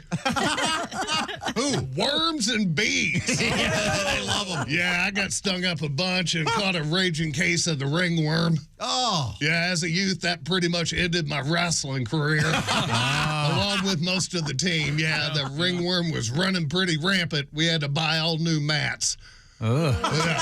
Anyway, I better mosey on out of here. Chick, today I got a 9:30, a 10:30, and a 2:30. I am up to my eyeballs in it today. Oh, boy. I'm Ed Septic. Remember, I'm not trying to make any money, folks. I just love to lay pipe. Thank you, Ed. Ed Septic. Oh. This is my winter fat guy outfit. Which, by the way, is strikingly similar to my summer fat guy. This is all, by the way, from my I Don't Care Anymore collection. You know how it is, you get older, you don't care. I mean, I've been wearing the same pair of shorts since Thanksgiving, and I went to put on a pair of pants, and I probably should have got out of the shorts once every 3 days to make sure I wasn't gaining weight. So they are now, I got a pair of pants. Here's a crazy thing. I got a pair of pants that I love. I found a pair of fat pants at Goodwill. That show March 15th next year. Hey, welcome back to the Bob and Tom Show at the Silac Insurance News Desk. It's Jess Hooker. Hello. Josh Arnold, Ace Cosby. Hey. I'm Chick McGee. Hello, Tom. Hello, Chick McGee. We have a special guest. A couple of them. Over that way is comedian Greg Morton. Yep. And over that way on the big screen, or on the phone, I believe, one of the two, it's going to be our winner in week 5 of the Pigskin Pick'em competition. Is that it's right? Kathy Fuller, and I'm getting the stall sign. And hello, how is everyone? Oh, I'm fine. Thanks for asking. Oh, you're talking to yourself again. The way this works is we ask you to pick all the winners each week in the NFL. And as I understand it, Kathy got 11 out of 14, and there was a 3-way tie, and she had the best results when they did the various tiebreakers. Okay, we have on the phone, we have Ms. Kathy Fuller. Kathy, how are you? I'm doing wonderful, Tom. Thank you for having me today. All right. You sound perky and great. Now, you have been accused of not making these picks yourself. I'm sure you made them. Am I correct? You are correct. I made them all by myself. My significant other had nothing to do with them. Yes. That insignificant other, when it comes to this. He's insignificant. Right. I think it's important to underscore that. Right. Kathy, where do you live? I live in West Olive, Michigan, which is right around the Holland Grand Haven area. Oh, great. Are you a skier? Not at all. Not Nubs Knob, Boyne Highlands, Crystal. Never mind. Okay. Sorry. How about water skiing? You've ever water skied on Lake Michigan? Sorry, Kathy. I have not water skied on Lake Michigan, but I have on smaller lakes, and I can say I don't do very well at it. Oh, well, I'm sure a little practice, she'll be fine. Because my memories and my achievements and my desires are the same as yours, Kathy. Have you ever, Kathy? You know how this goes, Kathy. You know how he is. Absolutely. Yeah. Kathy, have you ever seen a Petoskey stone? I have seen plenty of them. I actually think I have one at home. There we go. Now we're talking. Petoskey stone, famous stone, of course. Why don't you just go to Michigan and leave us alone? Okay. Why don't you just go? Kathy, are you a fan of the Detroit Lions? I am definitely a fan of the Lions, have been even through their hard times. Wow. Oh, good. You got a good team. Right. Do you have a college football team from the state of Michigan that you admire? Sorry about this, Chick, but I am a Michigan fan through and through.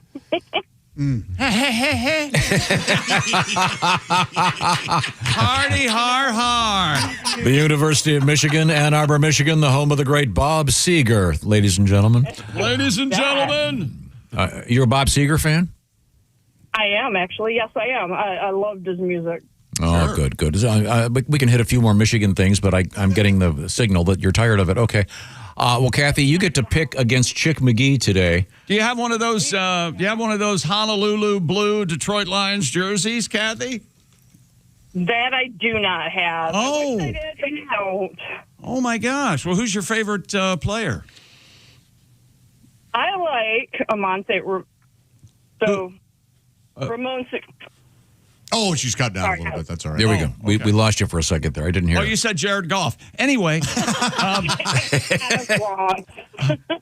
Okay, the Lions play Sunday night. Did you know this? They travel to Kansas City to take on the Chiefs. Ooh. Yes, I do. And I'm still going to go with my Detroit Lions. You're going to take the Lions plus the 2. That's right. The Chiefs are a home favorite against the Lions, despite the fact they've been a little wonky lately. I'm taking Kansas City minus the 2 in that one, Tom. Okay, so you guys disagree. We disagree on that one. And then tonight, the Eagles travel to the Meadowlands, where Jimmy Hoff is buried, to take on the Giants. The Giants are getting 7 points at home. You like the Giants or the Eagles, Kathy? I like the Eagles. She likes the Eagles to cover you like the Eagles to cover the 7? Now, the band The Eagles, of course, features Glenn Fry from the great state of Michigan. And Bob Seger had Henley and Fry on a couple of his songs, right? Glenn Fry sings backup vocals on Bob's first hit, Ramblin' Gamblin' Man. You're welcome, Michigan fans. Thank you. Lord, so wait a minute. So what just happened? She picked the Eagles, and what are you picking? I'm taking well, hang on. I got to remember who I took. Hang on. Okay. Sorry. I'm taking the Giants plus the 7. Okay. Oh, so you guys disagree on that one as well. And then the Broncos travel to my future home, London, England, and they're going to play at Tottenham Hotspur this weekend. Yeah. The Broncos and the Jets are winless, and they're getting 7 points. You like Denver or the New York Jets? I still like Denver in this one. I like Denver. You're right. I like Denver minus the 7 as well. And, interestingly enough, we have developed. She's having her own show out there. I like it. We have developed an idea that I'm working on turning into a concept known as the double shock, in which we put Chick on the spot and say, is there one of these that you are so confident in you're going to double your bet? What are you doing? Yeah, we don't do the double shock anymore. Right. Me. Wait a minute. What are you trying to pull? Greg, do you hear a chicken clucking? Don't call me chicken, because I'll have to say something about that. Boy, Tom. Well, I'll tell you what, you sumbitch. The Arizona Cardinals visit the Indianapolis Colts. Arizona getting a touchdown. That's 7. Who do you like, the Colts in that one or Arizona? I like the Colts in that one. I like the Colts. That's where you guys are from. That's right. I like the Colts minus the 7 as well, and that is my double shot. Aha! You big jerk. A double shock. There we go. There. We got him to do it. Well, Kathy, you sound like a delightful person. Don't call me a chicken. No, are you currently at home, at work, in your car? I'm at work, but I actually am sitting outside in the car because it's quieter. Okay, good. Does your boss know you're in your car? Yes, she does. She's a great person. Oh, what's her name? Crystal? Chrissa? Crystal. Oh. Crystal. What time are you due back on stage 3? That's it. Kathy, congratulations. Give it up for Crystal. Kathy, you won yourself a gift certificate, an gift card from our buddy Steven Singer at Steven Singer Jewelers. So you can peruse the inventory at IHateStevenSinger.com. Well, Kathy, you're a delight to talk to. Thanks so much for listening. We really appreciate it. Sorry for Tom, Kathy. I appreciate you guys having me. Thank you so much. Thank you, dear. What a sweetie. What a nice. We have no idea. She could hang up and hit her kid. Let's see now. I'm trying to think if that's slander. The only thing that saved her was she knew what a Petoskey stone was. Yeah. Up until then, Tom had written her off. Yeah, he was done. Yeah. Now, this is obscure. Greg, do you know what a Petoskey stone is? Oh, I have no idea. Yeah, there's stones found in the northern Michigan area. You can get a watch from the Shinola people based in Detroit with a Petoskey stone. How did you sir. find out about these Petoskey watches anyway? What the hell? I thought you sent him the link. Yeah, you sent me the link. Oh, yeah, that's right. Okay. Just yesterday, a guy came up to me and said, "Hey, look, I got a Shinola watch." So, see, they're cool. Now, it's one guy. Time now to check into history while we have a moment here, because we have some important events here.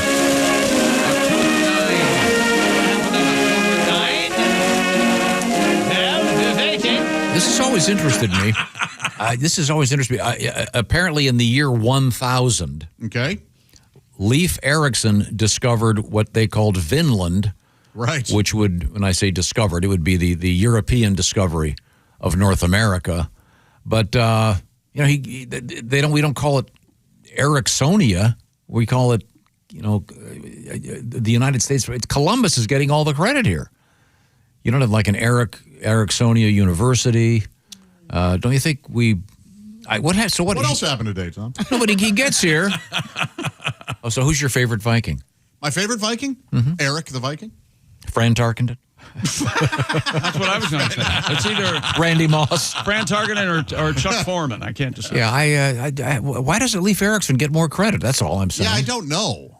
Yeah. He gets here, he goes, I'm good, leaves, and that's it. They don't come back and establish Jamestown. Well, some of the press Columbus gets these days, maybe he's grateful. Thank you. I would argue if I could. Happy birthday, Sharon Osbourne. Her husband died. And his by the way, interestingly enough, Ozzy hologram coming had just finished his biography. When is that? Well, that's good timing. I thought you were going to say a sentence. Oof. Well, I imagine he had help. This guy, write that down.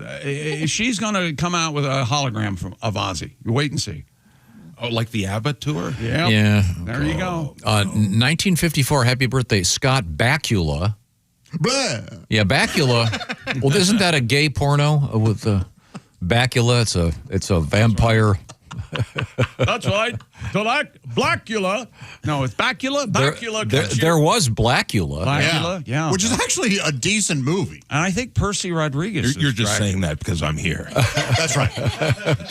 Do you like me now? I also enjoyed Good Times. Dynamite! Oh, yeah.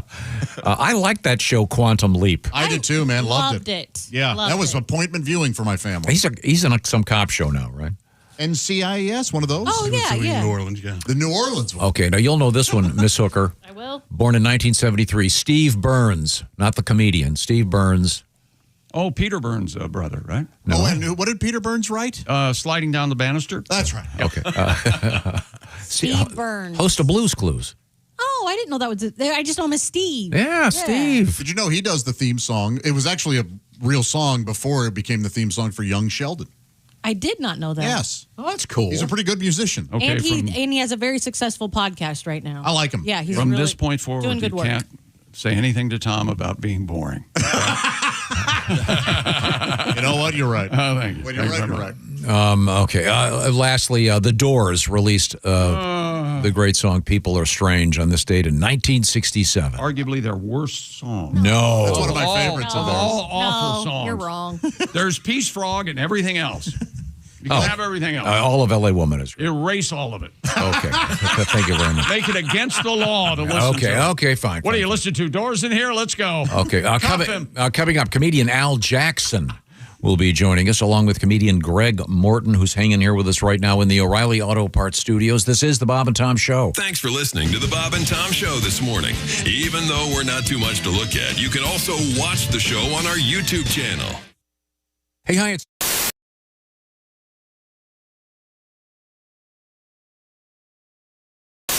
Dear Allie, I went on a 1-week cruise with my wife on our honeymoon. I got sick for 2 or 3 days, so my wife was on her own. I found out now 2.5 years later that she hooked up with a guy on the ship. No sex, but they dined together and they made out and had romantic evenings. She said that she stopped it before anything serious happened, and it's my fault for leaving her alone on the cruise during this romantic period. And what else was she supposed to do? What else was I supposed to do, Josh? Sickness and health. I had a honeymoon with someone. I only found out because I happened to glance at her Facebook messages. Should I forgive her? Yikes. They only made out, I guess, if you can. But what's that Facebook message say? Like, are they still in contact? No, it sounds like from past Facebook messages, because I would think it would be a problem if they're still in contact, but I'm not positive. Well, who believes they didn't have sex? I mean, come on. Wake up and smell the shrimp on the buffet. Yeah, that's a tough one. Yeah, I didn't even think about that. Yeah, Chick's right. Probably if they were going to get that romantic and they had his own cabin. And she seems a little bit defensive. What else was I supposed to do? Yeah, that's weird. That is wild that your husband, it's her husband, it wasn't her boyfriend, it was her husband, was sick. New husband. On her honeymoon. I missed the honeymoon part. They were on their honeymoon. Bail, get out. Yeah. No, I mean, Done. if you're asking, then you don't want to forgive her, so just go. And the guy who she hooked up with, what single male goes on a cruise? I think lots do. Really? Yeah. Pat?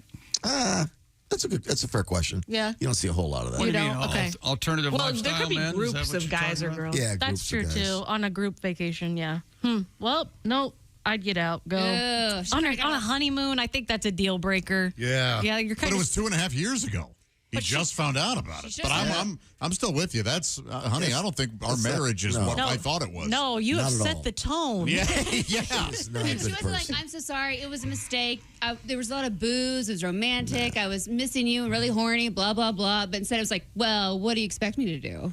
Yeah, that's right. Yeah. So how many other times Not did she be a cheat? whore. That's what I expect of you on my honeymoon. You would expect that. I know that's weird. Those are fair. I want that written in the vows, not be a whore. Maybe I'm being unreasonable. All I want is for you not to be a whore. Is that Those are my vows. Is that romantic enough for you? Man, sorry that happened to you. That's rough. dude. Gosh. Also, he got sick. It's not like they got into a fight. Yeah. You know, if they're, Or he's like, I'm going to go play poker. Right. Yeah. Right. Yeah. Exactly. The man was Like, ill. go do your own thing. Wait a minute. Why didn't she just stay home with him when he was sick? If it's their honeymoon. She had to have a honeymoon with somebody, she said. Yeah. Well, that's ridiculous and stupid. It sounds like he was on the boat and just sick on the boat. Yeah. How do we know that she didn't poison him and get him sick? Oh, Because she wow. saw What else do we have? out there. She should have finished the job. Yeah. Yikes. Yeah. Yeah, that's what she should say. Do you know what happens on cruise ships? You're lucky you're still alive. No joke. Honeymoons I'd go toss really you- badly for a Toss lot of you people. overboard in a heartbeat. Swim with the sharks, bitch. Oops, she slipped. Tell him you're on your honeymoon. Yeah, Billy, accidents happen, don't they? Hey, Let's when go you're watch up- The Magician. When you're on the Lido deck, it gets slippery. And then the next thing you know, douche right A lot in the of water. water. Right in the water. Let us know what you end up You hear having. somebody calling for help? I don't. Let's go eat. I don't know where the lifeboat is. Let's go. Like it, Gwen? I liked it a lot. Yeah, it was better than the one you wrote about me. I'm not gonna lie. That was so last minute, and I feel Well, no, bad. I think the one about that was you. a gift to you. But he did a. Let's do it again. I want to get it right for her because we found out that now you have a what they call a day job. Yes, I do have a day job. And you're a wonderful person for doing this. And you are what? I'm a nurse practitioner. Nurse practitioner. So you do a lot of the heavy lifting in the realm of medical. Yes, she does. She's got a bag underneath the console down here, Pat. God knows what's in there. Lot of tray panning equipment, a lot of lobotomies. And your name is Gwen Sunkel. Yes. Which probably was hard growing up with a name like Sunkel. Oh, absolutely. Your friends probably gave you a rough time. They did. People would all the time be talking about me and say, Gwen's uncle. And it's like, who's Gwen's uncle? And why are we talking about him? But you have a song for Gwen. Well, I'm going to do a little verse. Then Tom Waits is going to come in. And when I'm done, I love Tom Waits. special something. There we go. Here we go. Gwen's uncle, funnier than my drunken uncle. So funny, who would have thunk? Oh, we're digging that Gwen's uncle. Oh, Gwen's uncle. Oh, she's a nurse, healing the people down on the avenue. Down on the avenue. Springsteen comes in. We're on the avenue with Gwen's uncle. Take it, Tom. I had a bottle of Jim Beam and now I'm drunk. I told the East Street band, wait for Gwen. They said she's coming here right about 10. She's an NP, not an NA. Tom, take it away. I'm gonna make Sunday from her brassiere because it's gonna be the Gwen's uncle year. It's Gwen's uncle's year. Tom. I love the sound of this. I could have said panties, but I didn't. My bra will hold Halfway more through, sun Tom tea. Waits got fired. Yes. Halfway through, Tom Waits got fired. I don't know what happened. There's a new Tom Waits like there's a new Darren. That's what you get for saying, God, take it, Tom. Yeah. Should have said take it, Waits. I meant that Oh, was you meant Tom Waits. But boy, I'm so sorry. Griswold was on it, man. I was ready. He was.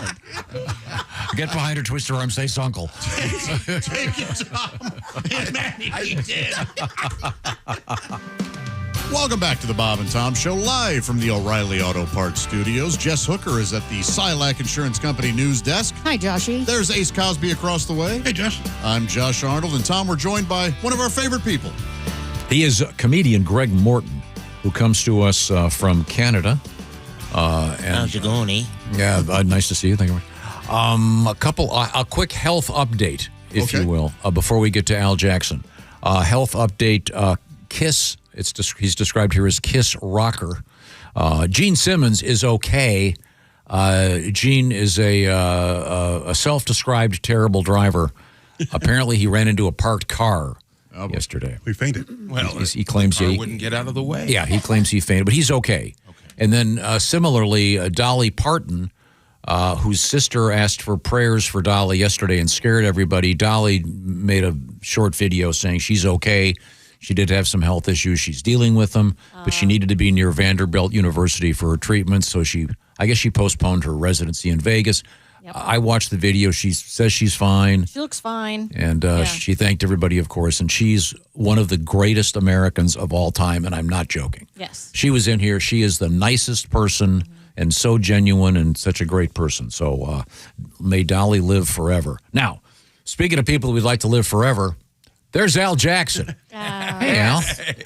Now, Al, is this another new camera at your place? What's going on here? I have the wide camera out because I didn't charge my battery for my real camera. So this is my arraignment cam. Remember during COVID when people would be in jail on with that weird angle, they're like, not guilty. Like, that's the angle I have. I love the phrase arraignment cam. That's terrific. Tom, before I forget, I did want to say one thing. Over the course of 7 seasons on DBL, 2 people that I was nervous to interview, Magic Johnson and Dolly Parton. Dolly Parton's the only person that if you don't like her, the chances of us getting along are in the low single digits. She is an American treasure. Yeah, and she's so nice. When she was here, she just so nice. I really, that goes a long way with me. But apparently she's okay, so that's certainly some good news. And now, joining us in the studio, we have comedian Greg Morton. Do you guys know each other? No, but I played a lot of clubs. Are you Greg Morton? I'm like, I'm his JV facsimile. Yeah, if you had a gap in your teeth, I guess you could do a pretty good Greg Morton impression. Yeah. What's up, man?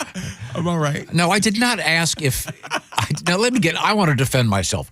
I didn't assume that Al Jackson knew Greg Morton because they're both of African American / Canadian heritage. Yes, you did, but you weren't asking that. I was asking because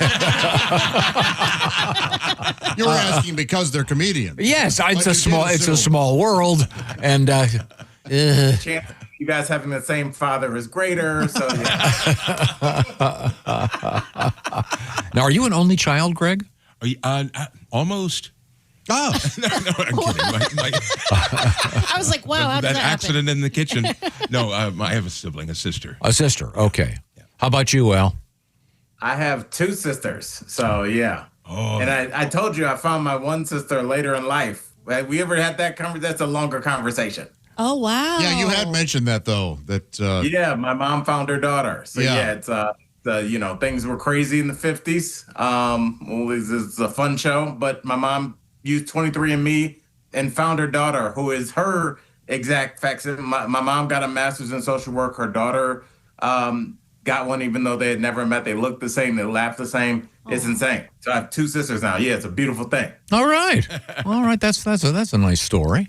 Now, we should explain to Greg that, as you can see clearly, if you're familiar with Al's work, he's, how do I word this, a lot hipper than I am. Now, I know you're saying hard to believe. He's into it. Yeah, but Al is conversant with the language of the hip, if you will. Gotcha. And he tries to coach me and quiz me to see if I can become a little more hip. That's why when you came in and said, can we do a fist bump, I said, right on, my man, 50 grand, which I agreed all of our guests that way. Please don't laugh at that, Greg. So what have we got today? Al? All right, Tom, we had a word last week that everybody loved. So just remind everybody what the word cheeks means. Oh, God, what was this again? Do you remember this one? Yes, I've been using it. First word this week. Yeah, go ahead. Use it for me again in a sentence. In a sentence? Yeah. Okay. Man, I was really excited because somebody brought in a breakfast casserole, but when I tried it, man, it was cheeks. Just not what I... So does that mean it tasted like ass? Yes. I mean, it just wasn't good. Yeah. Nothing. Yeah. But is that the origin of that? Is it based on butt cheeks? Yes, it is based on butt. Thanks for taking us back to a 7th grade spelling bee. Can I have the point of origin? Butt cheeks. What is your preferred hip word for the female behind? Are you still going with baby's got back? Is that still? Are you still going with that, Al? You know how you would constantly say that. No, and do you know what? It's so weird. Like Bruce Springsteen is touring, and he's coming to Colorado, and there's a billboard, and it says Bruce Springsteen got back, and I'm like, I don't think that means what they think it does. That's why I don't think people in regular everyday language use like, oh, she's got back. What's funny? It's just like the word cool has just stood the test of time. You could have said that in 1930 or 2020. You honestly, if somebody really has like a nice butt, like my boys be like, man, she got booty. Yeah, that's hanging in there. Yes. It's just it's like almost Mount Rushmore into just like everybody knows because you can't say it at the same speed that like the rest of the sentence is. It's not like, man, she has booty. It's just like, bro, she got booty. And then you take it serious and you need to lock eyes with the person to let him know like you had an experience looking at her. Well, now in Canada, is that also valid, Greg? Booties. One could say booty still booty. She got booty A. In fact, in Africa, Djibouti. Ah, okay, of course. They named a city after it, right? Yeah. Oh, very good, very good. Now, Al, you've gotten my appetite ready for a new word. What have we got?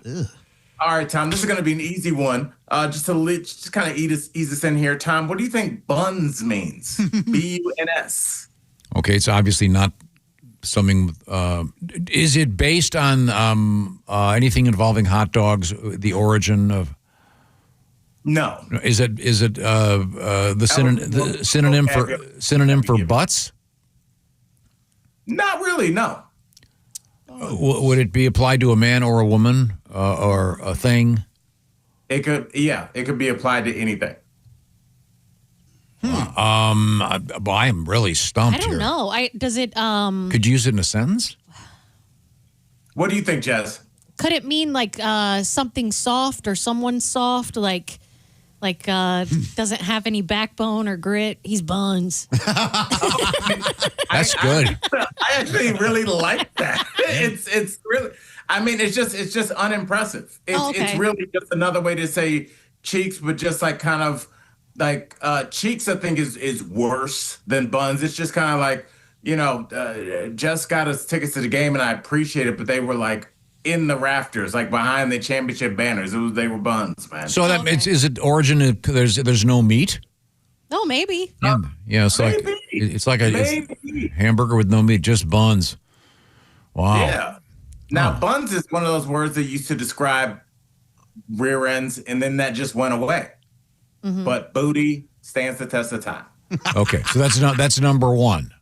All right. But doesn't booty have kind of a sexual attractiveness component to it? Yeah, yes, absolutely. It's not a medical term. Yeah, you wouldn't say, well, unfortunately, when she came in, she had received an arrow in the booty. We had to do surgery. No.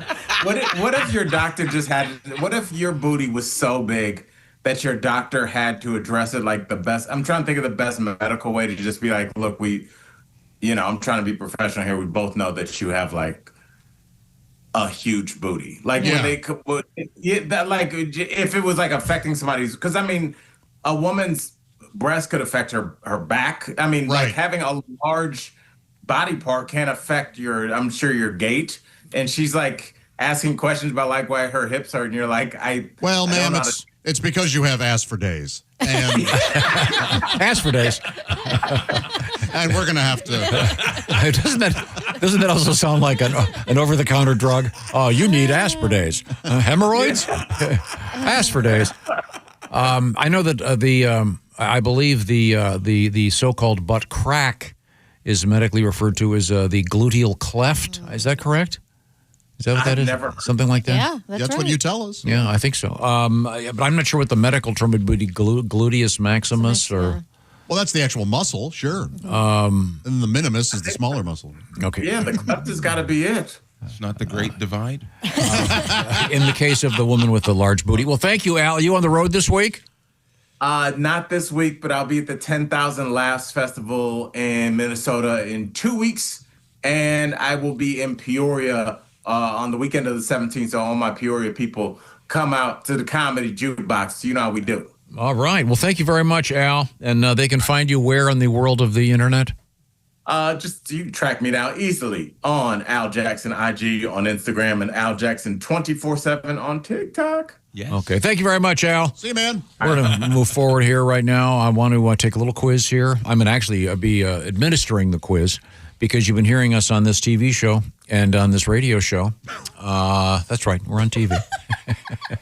I don't know if you, Josh, I don't know if you heard this, but that camera right next to your head? Yeah. It's broadcasting, right? Oh, yeah. Okay. On the YouTube, not the television. Well, it's the tube and YouTube stands for television. Television. You've been hearing about the Silac Insurance Company's annuities for a while. What's an annuity? Want some details? Want to find out how it's going to be to retire and have some money coming in? Well, see what I'm talking about by taking this special quiz. I'm going to ask you to take it for me, Jess Hooker. 3 questions from the Silac Frequently Asked Questions Division. Question number 1. I want to browse and read about all the Silac annuity options. What is the Silac Insurance Company website address? Oh, Tom, that's easy. It's silacins.com. That's SILACINS.com. That's very good, very good. No, I love the idea of getting a 20% bonus by going from a 401k to a Silac annuity. Where can I learn more about that? Well, that's real easy. Just go to silacins.com, click on the Bob and Tom logo to request more information. Very good, Ms. Hooker. Now, would it be too much, Tess? Could you please read the Silac disclaimer? Yes, actually it would. Could you do it for me? Okay. Premium bonus may vary by annuity product, premium band and surrender charge period selected, and may be subject to a premium bonus recapture. Some products with bonuses may offer lower growth rates or caps. Consult your financial advisor. Terms and conditions apply. See silacins.com/disclosures. Coming up, we're going to hang out with comedian Greg Morton. We are also going to find out what's going on in the world of news. Specifically, we have news from the world of meat. Oh. Yes. You a meat eater, Greg? I am now. Okay. Well, fine. We will have some meat for you when we come back to the O'Reilly Auto Parts Studios. This is the Bob and Tom Show.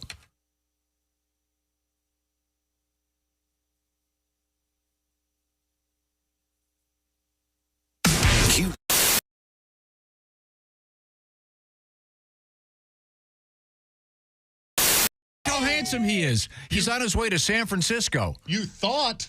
I don't pay you to think. I pay you to do. Oh, hi. Hey, we caught you. It's Jeffrey. Take it easy. Hey, Jeff Oskey, what's going on?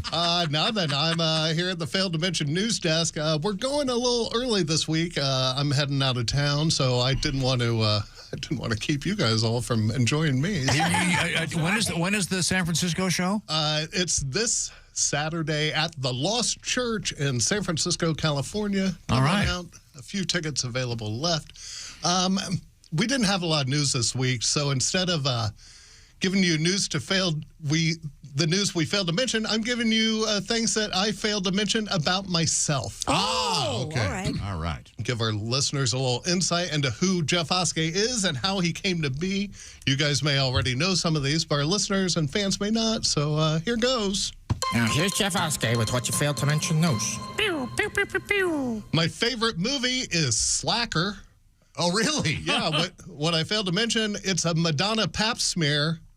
Maybe the funniest line ever uttered in cinema. That's one of the early Richard Linklater. Yes, sir. At 18, I tried to join the Army, but was denied after they found out I was completely deaf in my left ear.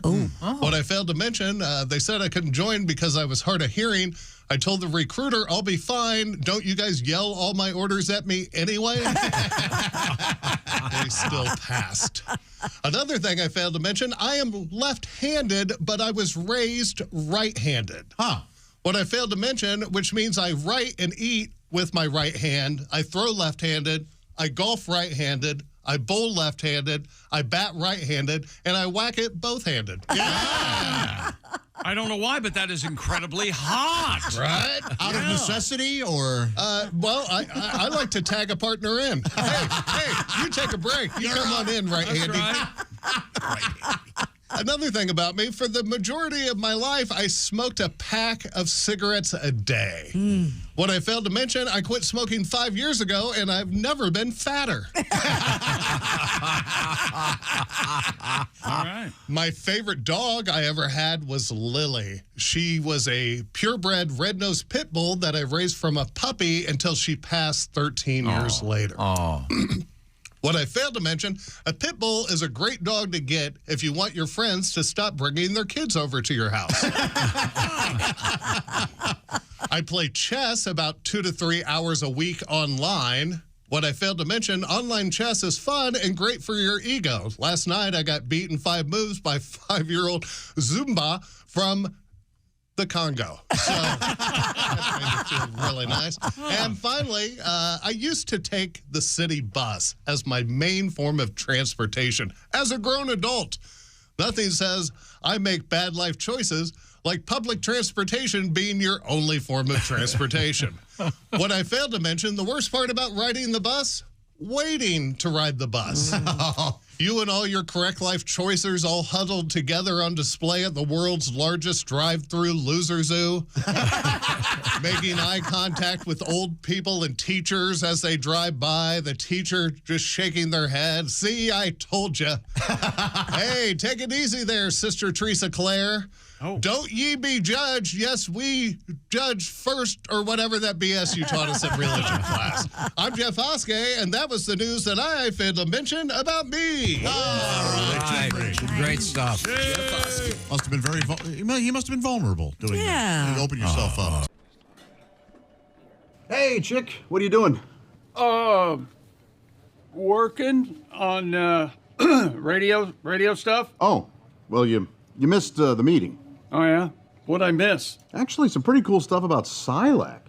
Get this. All right. If people have a 401k from a former job, right, they may be able to roll it over into a Silac annuity and get a 20% bonus bump. Nuh-uh. Yeah, huh? Let me run some numbers.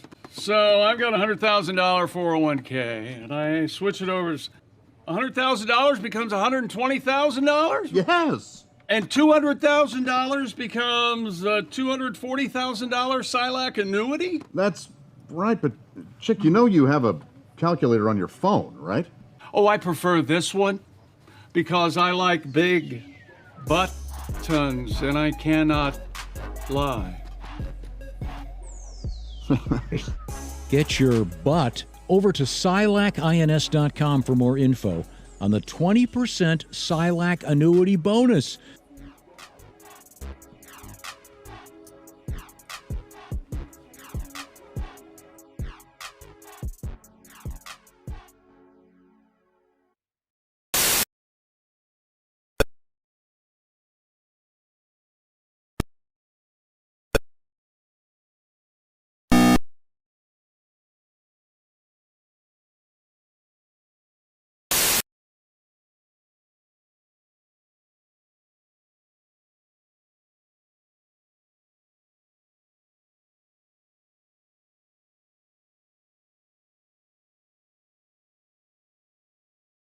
Hello. Ace Cosby's there. Hey, I'm Josh Arnold. There's Tom. And Tom, please introduce our wonderful guest. From Toronto, Canada, he is comedian Greg Morton joining us here in the studios. Oh, Canada. It's good to see you, Greg. Now, are you healthy? Everything good in your life? I haven't seen you for a while. I have had some problems. Oh. Okay. I had the shingles. Ooh. No. We've heard that's quite uncomfortable. Oh, it really is. Man. So I called my mom. I said, Mom, I got the shingles. She says, oh, no. Where did you get it? I said, right on my torso, my left-hand side. She says, oh, you're lucky you didn't get it on your penis.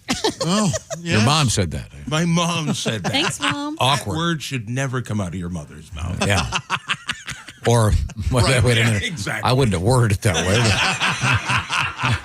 I guess, you were born, so apparently it came out once. All right. Sorry. Thank you for the assist. So anyway, I get this shingles. I couldn't believe it. I tell my wife what my mom said. I said, honey, you know what my mom said? She said I was lucky I didn't get shingles on my penis. She says, well, you're lucky you didn't get shingles on your penis. I said, no, you're lucky I didn't get shingles on my penis. Well, that's rough, though. Have you had the vaccine? There's a 2-shot vaccine now for shingles. I heard all about it. I would talk to a medical professional. I highly recommend it. Yeah, even if you've had it, you should still get it. I don't know about that. I don't know. Yeah. And my dad had the shingles, and he'd already had polio, and he said the shingles was worse. And he was in an iron lung for a while, so shingles is misery. And is shingles in the chickenpox family? Something like yes, that. Does that sound right? Okay. If you had it as a kid, then that's when you got to be careful Okay. as you get older. Yeah, people of a certain age got to talk to a medical professional. I don't know the details, but it's nasty stuff. Well, I'm glad to hear that you've recovered. I am. And you're not contagious or anything, are you? Oh no. You can touch me too. Okay. and you're not wearing cologne, is that correct? That's a big no-no here on the show. Yeah, that's right. We have a disclaimer. Yes. Because of Josh and me too. Not just Josh. That's me too. I don't. Oh, Josh, are you allergic to? Yeah, I do have I have weird reactions to it. Major headaches. My throat kind of closes up. Yeah. Oh. Are you were you normally wear cologne? Not anymore. Soap is my thing. Mm-hmm. Oh, me too. That's good. It's safe. Yeah. It is, right? Yeah. Why do people have to make it so complicated? I'm a big fan. Now, now that you're well again, are you thinking about perhaps the future of yourself? That's an interesting question. I feel like time is moving so fast in the future. Some people will pay $150 for a pair of blue jeans. Oh, they must be pretty nice. They'll have holes in them. In the future, cars will drive themselves. Is that safe? No. It reminds me of a song from the future. What song is that? Jesus, take the wheel.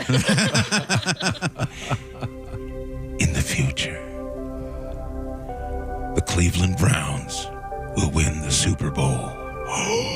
Really? No. Some things don't change in the future. And that's the future. Thank you very much. Greg Morton, ladies and gentlemen, that is so amazing. God, that's just so true. Thank you very much, Greg. It's always a great pleasure to have you hang out with us. Mm-hmm. Right now, hanging out with us, sitting where Christy usually is. Christy's in the UK somewhere. I think she's in London, England. We have Jess Hooker at the Silac Insurance News Desk. We've covered every aspect of the news except for what? European Union lawmakers have voted to ban labels like steak and meat on vegetarian protein products. Oh, okay. So the fake meat? Yes. Lawmakers overwhelmingly voted to define meat as edible parts of an animal and to limit the use of words like steak, sausage, or burger to animal products. Remember this happened with milk? Yes. There are certain places where you can't say almond milk. Yes, and I think there's even a brand that says it's is it Malk? They say MALK because it's almond milk. Oh, so they went with Malk. Yes, but so you can't say fake meat. You have like Impossible Burger wouldn't fly over there now. You have to say You have to say. Yeah, you can't use any of those terms. Yeah. Well, for lunch yesterday, I had a leaf steak. It's a salad, you see, Greg. Yeah. No, that's this is sort of I can sort of see this happening when they keep saying, "Oh, this tastes just like steak," but it isn't. Well, I've had an Impossible Burger, and the way that they put the beetroot juice in it, it looks like a juicy medium burger. Yeah. Did it taste good? It was fine. I mean, there's a lot of stuff in it where I would just rather go with the one ingredient meat. Oh, I see what you're saying. You know what I mean? Yeah. Do they make? I know they make the fake. Do they make fake chicken? They make like cauliflower wings and stuff. They'll call them. Yeah, they use that, but they do. They have, they have nuggets that are not nuggets. Yeah, like toficken. And I think it says not chicken is what it says. That's not chicken nuggets. Okay. It says that. So on it could the be box. anything. Yeah, Oh, pretty much. what's in there? Mashed potatoes and bologna. Right? Not chicken nuggets. I'll tell you that. But the texture, that's the important part, right? I think so You got to too. get the mouth. Texture, taste. Yeah. But I don't know. Yeah. I'm a I big, like a bean burger every once in a while. They're Boca not terrible. burgers are Yes. really flavorful. They are. They're Yeah. good. They're Yeah. good. But I'm not looking for a hamburger. Yeah. I'm looking for a bean burger. Yeah. okay. I don't know. What's the one on a stick? What's that called? The Satan? Seitan? yeah. Seitan. Yeah. Oh, Seitan. Yeah. Oh, But that's yeah. real chicken. No, seitan is not chicken. It's not? No. Boy, I had a good one then. It fooled me. It is like a soybean derivative. So it is Satan. This is fake. Yeah. No, thank you. I feel like it.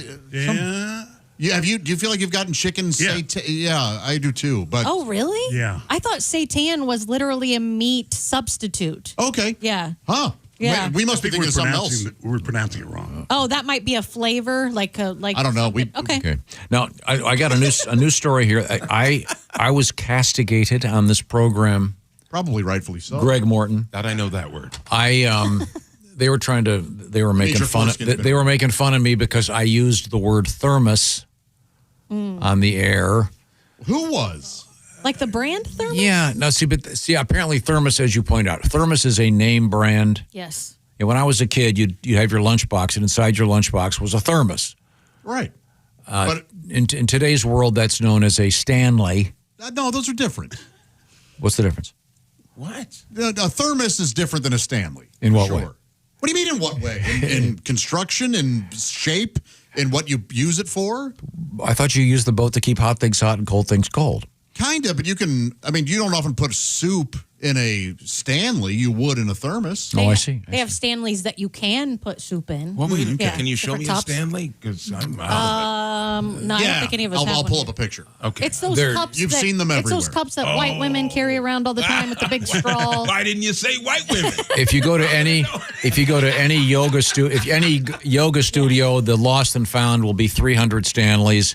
Okay. They're everywhere. I didn't even know that was a Stanley. Yes. It's called I a have Stanley. one on my desk. Yeah. But now I bring this up because this Associated Press story refers to it as a thermos. Would you care to read it?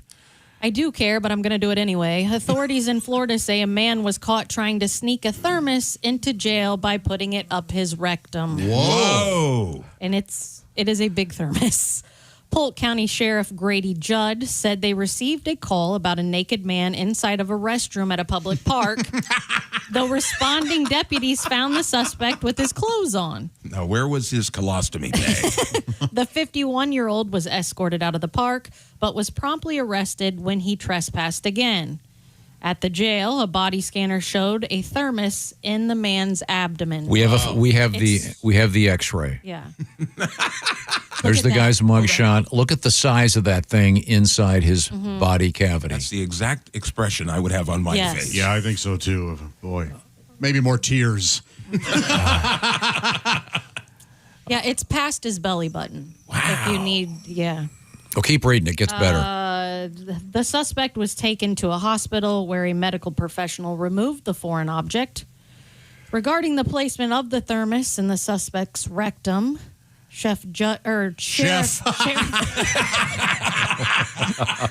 Sheriff. No reason to let the soup go to waste.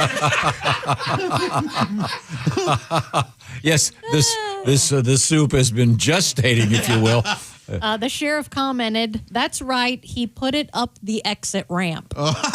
Man, what was in it? Do we know? No, I was intrigued, and I kept reading. They do not say what was in it. They don't say. But The suspect remains in custody. Here's your sample. A lot going on there. There is. But I thought it was interesting that this sheriff does a live stream of like arrests and events in the town every week. Oh, is that the Florida guy? Yeah. You know him? Yeah. Yeah. That's got to be wildly popular. Yeah, that's the thing. Sheriff Grady Judd from Polk County. Wow. Yeah. That's the guy. Yeah. That's crazy. I watch him all the time. Keister man. So the guy must have been in the park taking his clothes off so he could insert the aforementioned thermos. Yeah, you do have to take your clothes off before you put stuff in your butt. That is massive. Now, I wonder if it's the name brand thermos or if he just is like me and refers to all those things as a thermos. It looked more thermos-shaped that didn't have the Stanley... What is the non-brand word for that?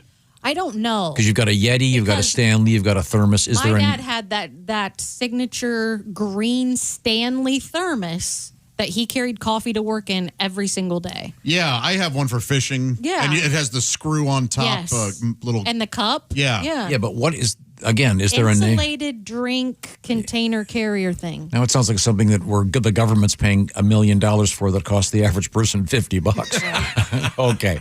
Well, we'll see if we can figure that out. Now, we were talking about fake meat. Let's get to the point and talk about real meat. Yes. And they call them tumblers is what... Really? On the Thermos website, Thermos tumbler is the classic. Okay. All right. The holidays, boy, they're going to sneak up on us. You know it. That's what happens every year. Yes, it may be the beginning of October. Christmas right around the corner. You know what that means. You get to remind everyone you're the best in the kitchen with Omaha Steaks. Omaha Steaks offers an exclusive lineup of USDA certified tender steaks, and their fan favorite filets mignon have achieved the distinction of USDA certified very tender. They also carry mouth-watering burgers, chicken, pork, seafood, and delectable desserts. And right now, they're having their early Black Friday sale. Get 50% off site-wide and an extra 20% off select favorites at omahasteaks.com. Plus, You know, I see in the future, I see me in the future grilling filets mignon in my backyard. The future is good. It's a cool weekend afternoon. Really?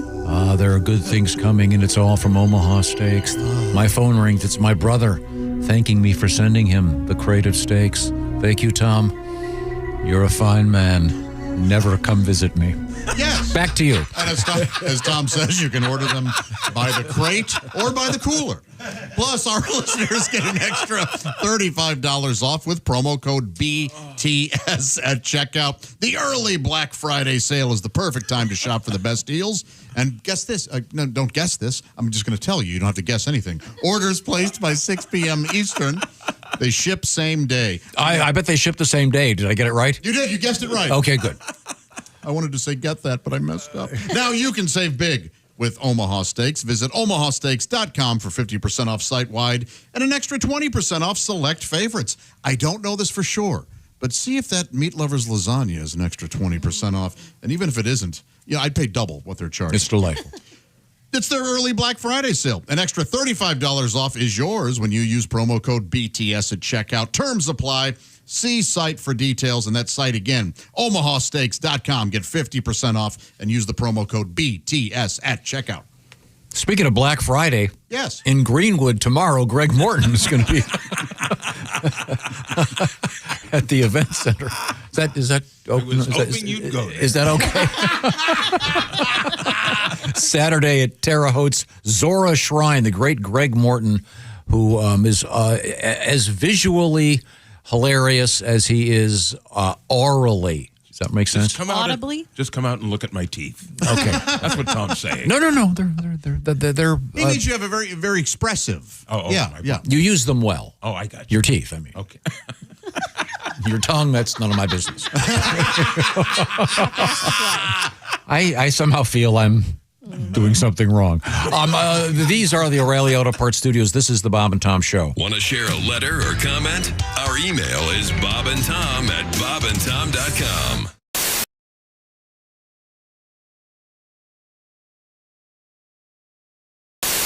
Pat, you have a song about dentists? I do not. Yeah, I actually do, but it doesn't work in this exact. Oh, man. Oh my God, you diva, knock it off. It is what it is. You know what? We were so close to the genius, but no. Do you have a song about those who are just joining us? This is the Bob and Tom Show live from the O'Reilly Auto Parts. I do. In fact, oh, good. Well, go ahead and do that one. You know what I like? What do you like? You know a story I like? I don't normally like these. Christy doesn't like him either, but there's a song that's attached to the story about where you prefer to evacuate now. Oh, you know what man, I know. I stuck at the bottom of my stack. You put it right back to the top, Yach. Oh, really? Boy, you're going to paint a glass between you two. Really? You can't scratch me from in here. You're not sitting next to me, boy. All of a sudden, you're so brave. According to health experts, there are two types of poopers in this world. Gastroenterologist Dr. Benjamin Levy confirmed to Self magazine some people are temporal poopers whose urges strike during a specific window, such as first thing in the morning or after dinner. All right. Oh, so I mean temporal time, not your temple. No, not coming out of your forehead. No. Or onto. I thought it might be showers or growers. What is wrong with you?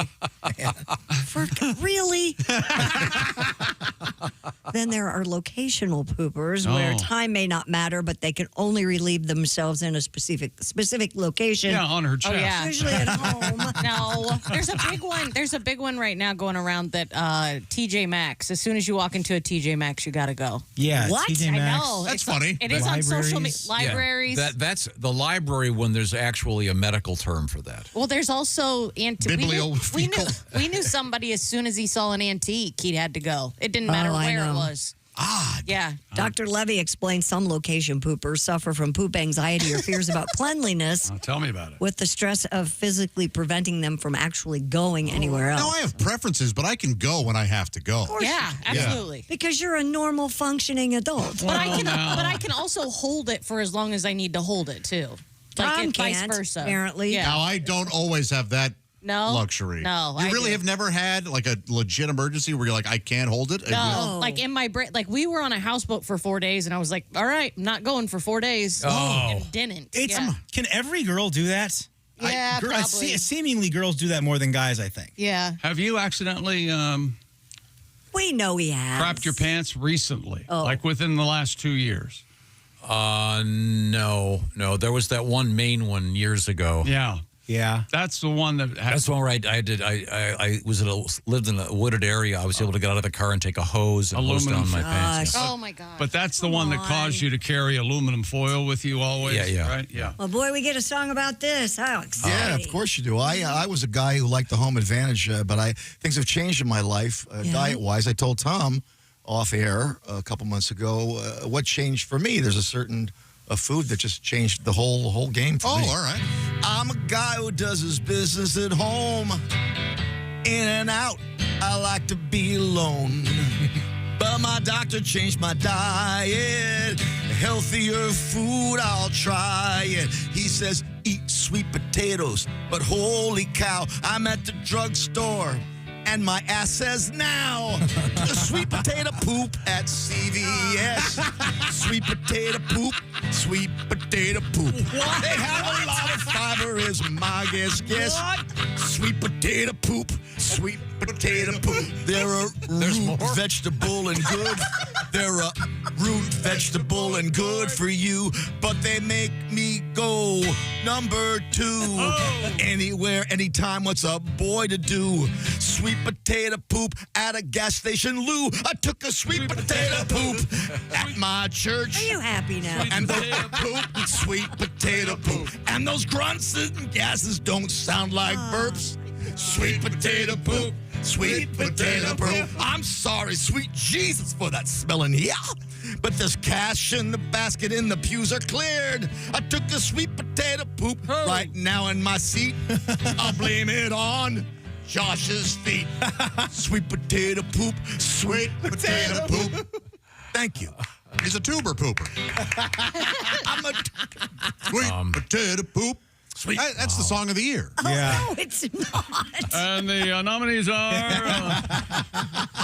Sweet Potato Poop. I've got one. It's Sweet Potato Poop. Meanwhile, Radiohead is going, what the hell? Scientists have resurrected the extinct dire wolf, sort of. According to the New York Times, in 2021, a team of scientists retrieved DNA from the fossils of dire wolves, which were extinct about 13,000 years ago. You like bigger wolves?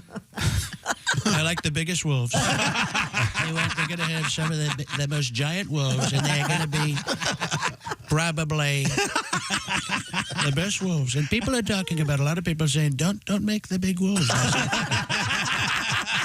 We're gonna make them bigger and stronger and better, and they're gonna be the best. And people. The purple people. Do you remember that guy? I remember that guy. I do remember that guy. Right in the middle of your frame of reference, Tom. And they're okay to me, but the giant dire wolves, they're very big. And They're too big, though, Mr. President. They can't get too big. If they get too big, if they get so big, you start to think, how big are they? Are they big enough to be? If they're too big for the planet, then the planet is inside. But, sir, this is where you ask me who I'm with. Who are you with? Wait a second. Who are you with? I'm with the Bob and Tom Show. Next question.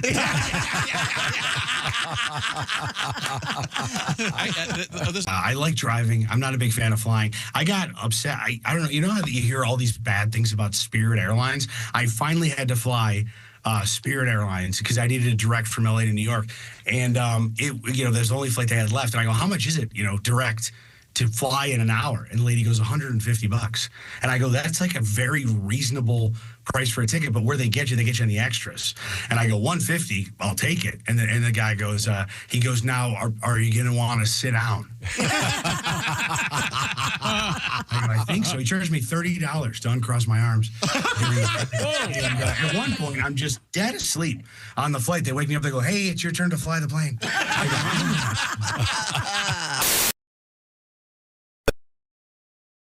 He's terrific.